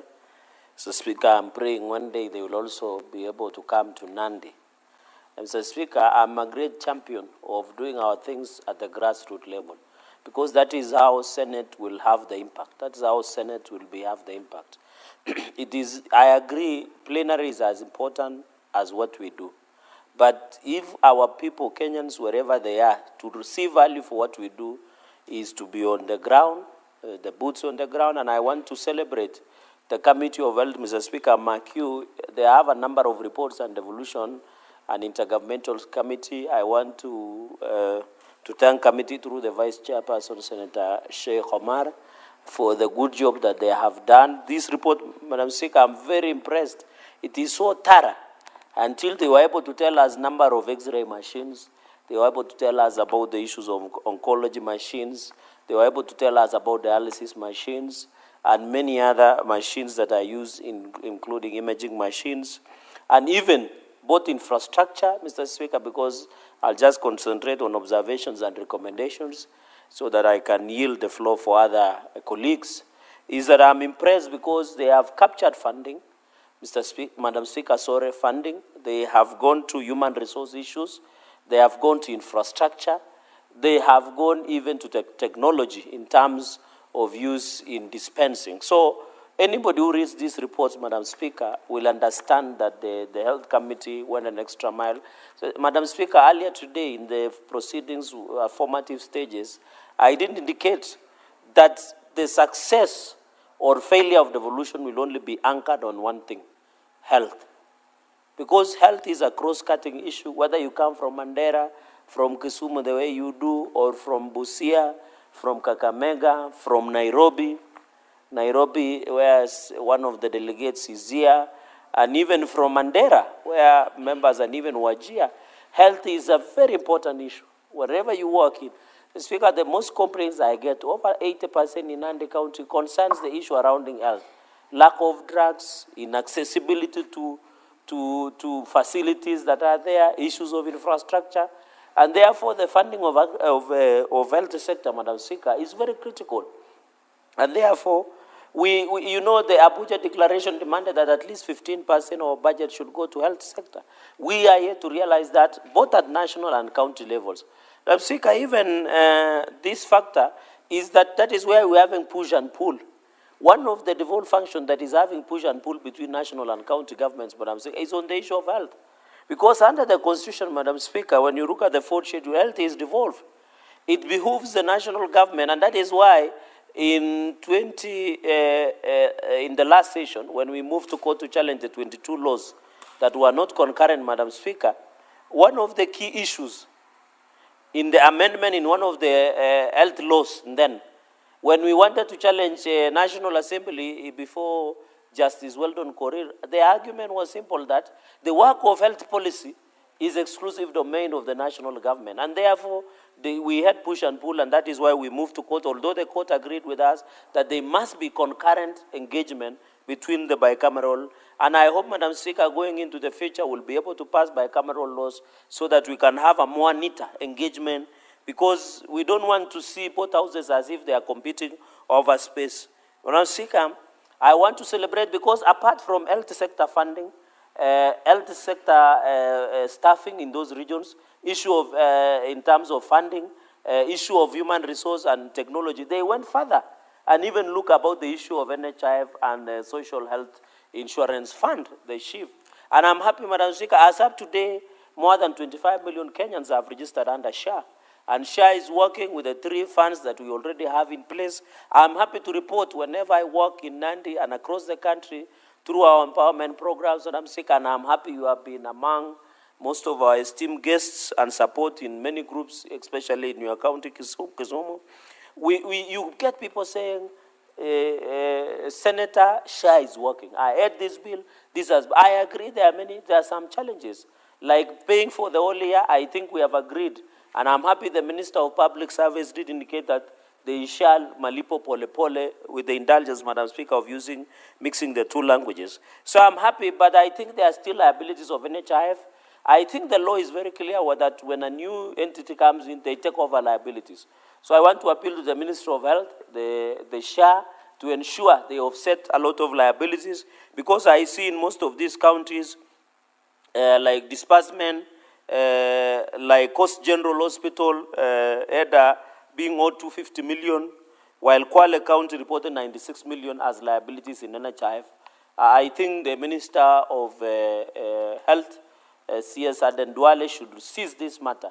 And I want to thank the CS of Health, Aden Duale, because you remember, Madam Speaker, there was a normal matter where, in terms of Bachelor of Science in Nursing, in terms of placements, there were 348 interns that had been placed in our hospitals or our facilities without the proper procedure of the law.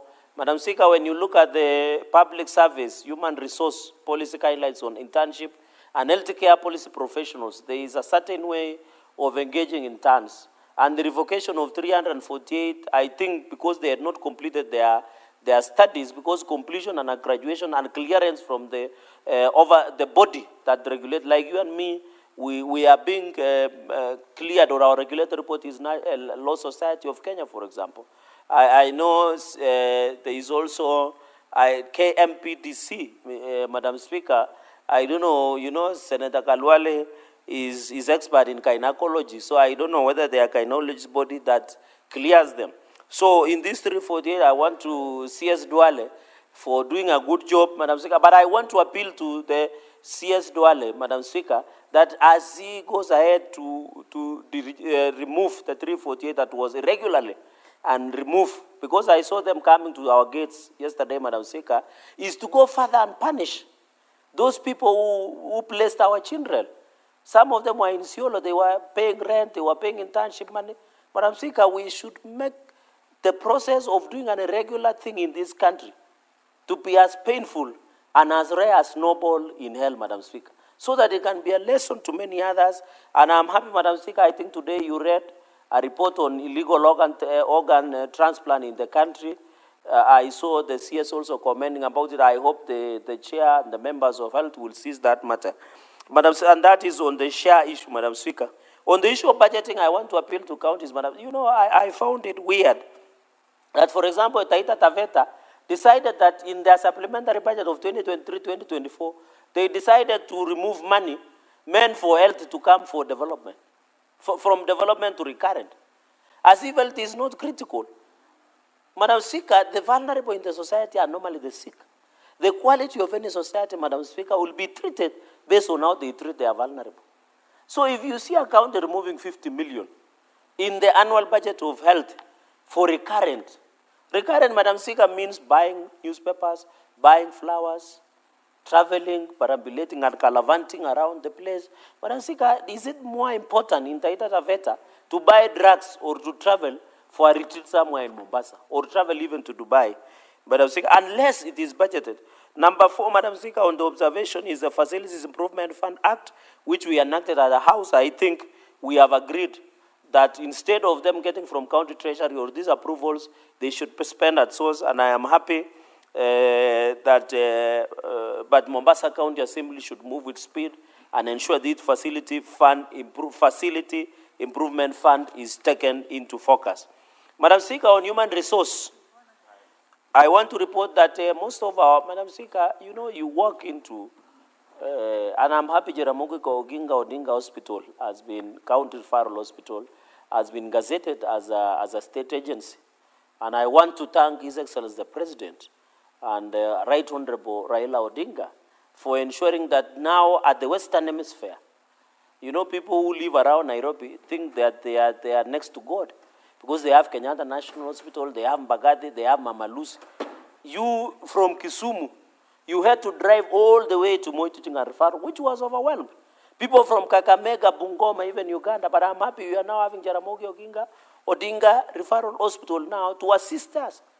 The issue of, I remember Senator Kaluale, Madam Speaker, was following on Kakamega County Referral Hospital. I don't know how far did he reach, but I want to warn him, if he wanted that Kakamega County Referral Hospital to be taken over by government, he should stop attacking government, because you cannot attack and defend at the same time, Madam Speaker, so that you can get Kakamega County Referral Hospital, so that I don't see, Madam Speaker, when you stand at Cheptulu, Chavakali, all the way, and this one of, you only see ambulance from Kakamega County government rushing to Moi Teaching and Referral Hospital.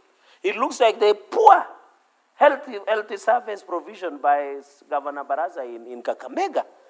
Because how, if you stand and count, you want to suicide sitting of ambulances, you only Kakamega County government, driving with the breakneck speed, all the way to Moi Teaching and Referral Hospital, Madam Speaker, which is very unfortunate, Madam Speaker.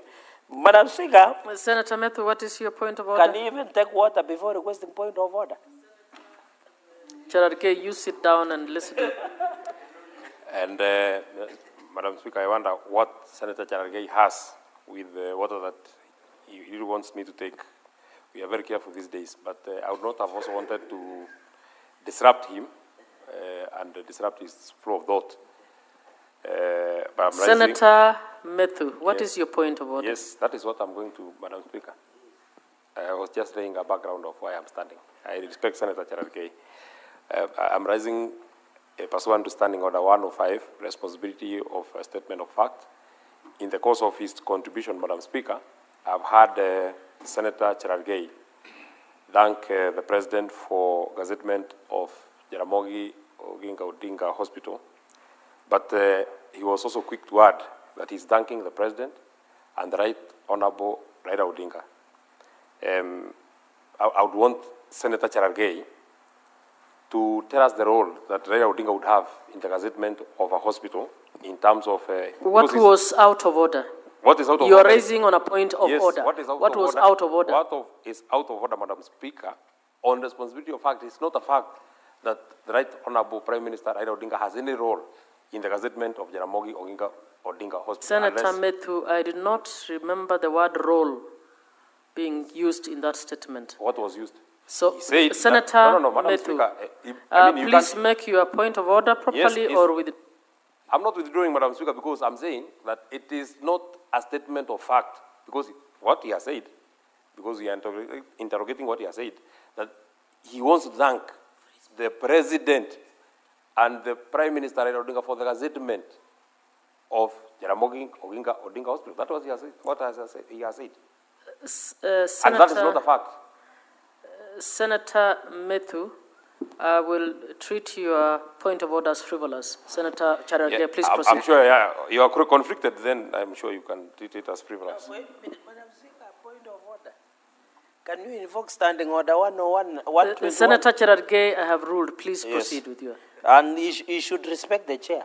I respect the chair, of course. Of course. Senator... The human resource. I wondered, and you know, the health sector in... Senator Charage, focus on what you were presenting. I'm focusing. Even the health sector in Nyandarua, we must speak to it.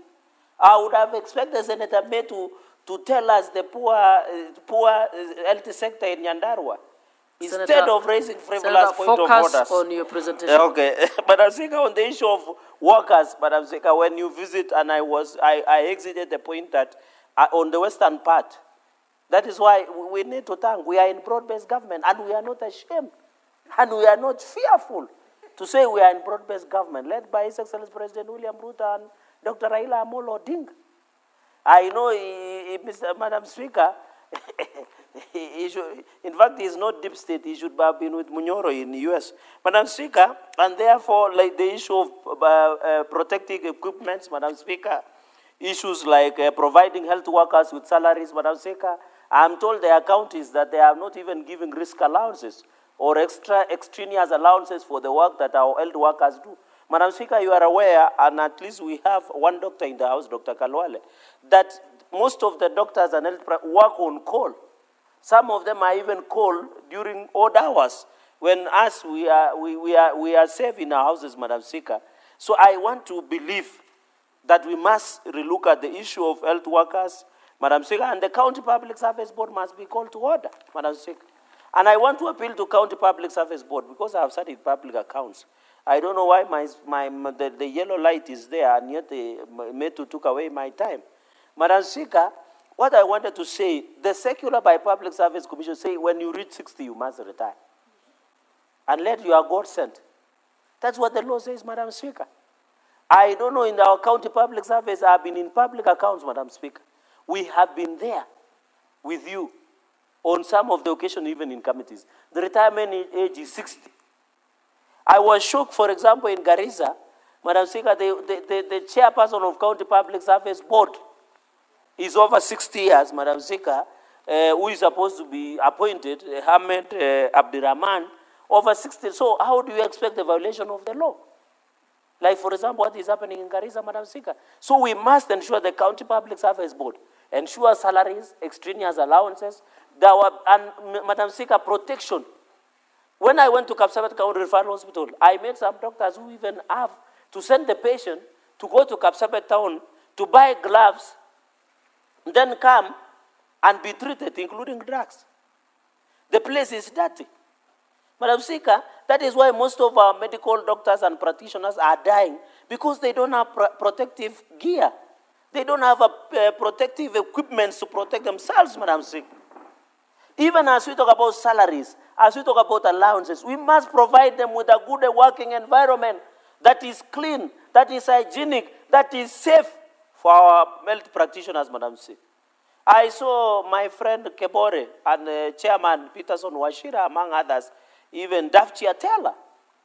They should push beyond salaries. They should ensure there is proper working environment, Madam Speaker. So when I visited Kapsabet County Referral Hospital, I visited a number of facilities in Nandi, Maraba. I was ashamed. You see bed sheets lying around, very dirty. And these are contaminated, and you expect a doctor to treat you. There is no light. I was ashamed because I've seen in Mombasa County Referral Hospital, in the report, and I'm happy the committee you did expose this, that they are leaking roofs. Leaking roofs in the highest cost general hospital has a leaking roofs. Leaking, like the one we used to have in JK. Madam Speaker, just to fix, to go up and just put an iron sheet with a nail. Do we need a scientist to do that? Do we need a professional, Madam Speaker? Because I can see like fixing curtains that we buy here in Italy. Coast General Hospital does not have curtains. They need Sunnet. to direct them to fix curtains, Madam Speaker. There is also leaking roofs and hallways, so when it rains, just like Turkana County Referral Hospital, it was flooded, including the whole place, Madam Speaker. Yeah, do you mean Senate has reduced itself until we are discussing leaking roofs of County Referral Hospital? The governor, Abdul Samad of Mombasa, must be ashamed. This is shame. This is in our report. It's shame. It's shame, Madam Speaker. How can you explain to our children in future that Senate sat to discuss leaking roofs? Madam Speaker, this is embarrassing. Then I know there's something else in Taita Taveta, in the health workers professionals. This one was in Coast County Referral Hospital, Madam Speaker. The issue of Utange Field Hospital should be addressed, Madam Speaker. The issue of perimeter wall. You know perimeter wall. Even when Nehemiah, Madam Speaker, in the Holy Book, do they need Nehemiah to go to Utange in Mombasa to assist in rebuilding the wall like they did to Jericho? Madam Speaker. And you know there are so many Sanballats who will tell them even if a dog stands on that wall, it will collapse. Madam Speaker, the governor of Mombasa must be ashamed of himself. And I think Boni Khalwale, since he's one of the practitioners of the medical wall, he should be the one calling out such individuals. We cannot sit here to discuss perimeter walls. Madam Speaker, on this report that we have looked at, I think I want to agree on the issue of health sector. Senator, okay, just 30 seconds to finish your sentence. 30 seconds. Okay. Madam Speaker, thank you for that indulgence. I know you will do that because you are my neighbor. Madam Speaker, emergency and ambulance services. In Nandi, for example, there is 1,000 shillings you pay for fuel. Can you believe, Madam Speaker? No, I can't. Can you believe? I come from Nandi, Madam Speaker, with those many remarks, and for convenience of the House, allow me to support this report and let us adopt it for the betterment of our health sector in our counties. I thank you. Honorable Senators, I don't see any other requests, so I call upon the mover to reply.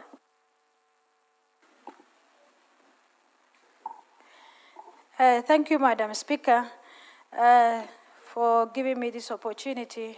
Madam Speaker, I stand to reply to the Senate reports of Standing Committee of Health on the oversight and network engagements to the Taita Taveta, Mombasa County, Kwale County, which has been laid in the Senate. Madam Speaker, I appreciate the contribution made by the Senator Cherargei. Madam Speaker, so far, as a committee, we have visited 18 counties, Madam Speaker. And Senator Cherargei, I accepted your request, and with this, I will convince the committee to go to the Nandi County.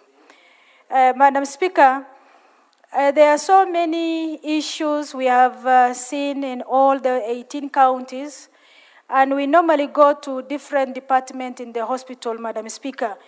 And Madam Speaker, we have also, in general, we recognize that the budgeting of the county, the health sector, even in the nationally, the SGD number 3, Madam Speaker, is not even well funded. Currently, the SGD is supposed to be 5% of the budget, but currently, as Kenya government, that is SDP number 3, we have only financed 2%.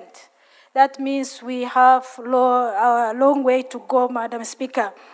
Madam Speaker, when it comes to the human resource on the 18 counties we have visited, they all are the same because they have shortage of staffs are there.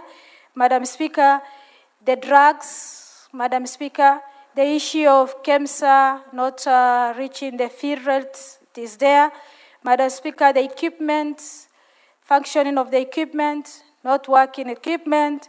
Madam Speaker, there is a lot we're supposed to have so that our service delivery to the health can be perfect, Madam Speaker. Madam Speaker, when it comes to the leakage of the roof, the way Senator Nandi articulated, Madam Speaker, it is there, Madam Speaker. We have seen in one of the counties out of 18, I remember it is in Marsabit, where there is a problem of tiles, there is a problem of roofing. Madam Speaker, there are so many, which is administrative maintenance, which is supposed to be done by the CEOs of the counties. And nowadays there is FIF, which can cater of this maintenance of administrative issues, Madam Speaker. Madam Speaker, the issue of the availability of drugs, Madam Speaker, in 8 counties, almost 50% of the we visited, they have expired drugs on their shelf. So we are wondering what is these expired drugs doing on in the ward, in the theater, on the shelf of the health center, health facilities. Madam Speaker, this shows that the drugs board and the facilities, those guys who are supposed to be doing rotation on the drugs, they are reluctant, and there is negligence of duties on that sector. Madam Speaker, we realize also these drugs, expired drugs, are normally given to people. Madam Speaker, this mortality rate, which is increasing, out of 1,000, there are 366 women are dying. Madam Speaker, that shows that when they are in their labor room, the bleeding is supposed to be, they are supposed to be given an injection. Madam Speaker, we realize the injection they normally give are expired. So there is not even functioning to cater for stopping of the bleeding, Madam Speaker. So it shows that most of their counties need to pull their socks so that at least the service delivery of the hospital, Madam, is be given a perfect service delivery. Madam Speaker, in some counties, there are some which are stall projects. One county for transitions, instead of completing other persons, that the governors which has transited to do finishing the stall project, Madam Speaker, the current governor who is supposed to finish the stall project, he starts another project instead of finishing the other one. So that shows that he is eating on the budget of the development. And Madam Speaker, there is also most of the practitioners, that is health workers, having private sector, that is pharmacies to operate. They have even clinic. Instead of being in their duties, they go to their private issues, Madam Speaker. Madam Speaker, that shows that there is incompetence and in negligence of the health workers. As much as a committee we fight for more human resource to be employed, those guys, the human resource which are available currently in 18 counties, they are not utilizing they are not giving a good services to the citizen, Madam Speaker. Madam Speaker, with that, I beg to move that the putting of the question to be done, Madam Speaker. Thank you very much. To be deferred to the next sitting. Sorry, Madam Speaker. I beg to move that the putting of the questions to be deferred to the next sitting. Thank you. Next order. Order number 18, motion, report of the Standing Committee. Order number 19, motion, report of the Standing Committee on Health on the inspection tour of health facilities in West Pokot, Trans Nzoia, and Turkana counties.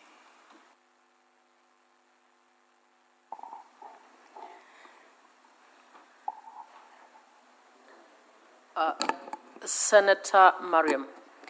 Thank you, Madam Speaker. Madam Speaker, I move the report of the Standing Committee on Health on inspections tour of the health facilities in Western Pokot, Trans Nzoia, and Turkana County. Madam Speaker, during the visit of the committee, observed the need of the cooperations and collaboration to ensure that the effective function of the devolution health functions to be strengthened, the oversight over utilization of the resources. Madam Speaker, the committee also observed that the counties had capital incentive, that is the health projects, whose construction has been installed.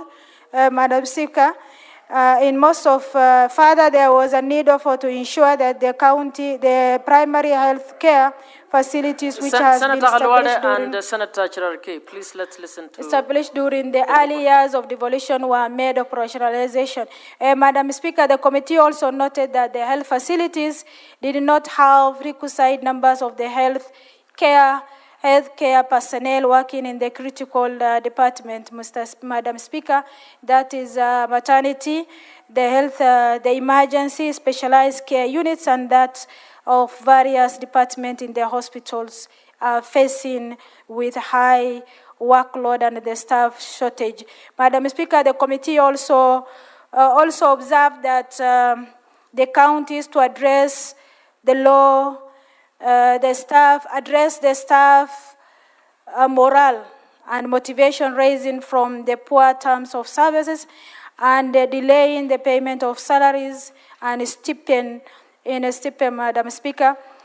Chronic delays in salary payments, poor remunerations, and challenging the work environment push healthcare workers employed by different county public service board to leave the county service and to seek an opportunity to private sector, Madam Speaker. The committee also observed that the contract workers frequently receive low wages than the permanent staff despite the performing similar duties, leading to dissatisfactions and unfairness, Madam Speaker. Madam Speaker, the committee also observed that there is a lack of three-phase electricity had to be the counties be unutilized to unable to utilize specialized equipment. Madam Speaker, this one we have seen in the Pokot that there is CT scan machines were bought and they are unutilized because of the three-phase electricity. That shows that there is a negligence in the side of the CEO in the county. Madam Speaker, there is also the health facilities in Kenya also lack reliable and sufficient electricity to support the modern medical advance. Madam Speaker, we further note that there was a need for the counties to address low morale among the community health workers arising from failure to pay their stipend in timely manner. And Madam Speaker, the committee found that the poor security measures at most of the facilities observed, including the lack of incomplete fencing, lack of CCTV surveillance system, and posing the security risk to the patients, health workers, and available medical equipment, and this was enabled needs to improve the security measures at the county health facility. Madam Speaker, in these CCTV issues, there is one of the Trans Nzoia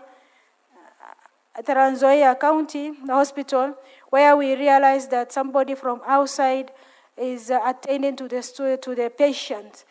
So we follow it up and later recognize that there is no CCTV to follow it as an evidence.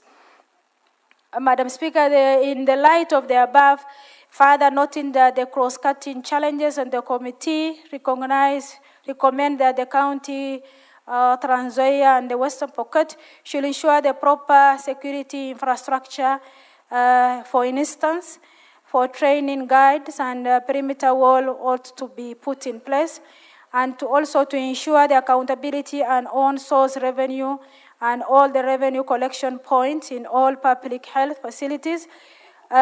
In collaboration with the respective county public service board, there should be a regular requirement. Madam Speaker, with this report... Honorable Senators, it is now 6:30 p.m. time to adjourn the Senate. The Vice Chair, Health Committee, will have a balance of 54 minutes to move the motion. The Senate therefore stands adjourned until tomorrow, Wednesday, 6th August 2025 at 9:30 a.m.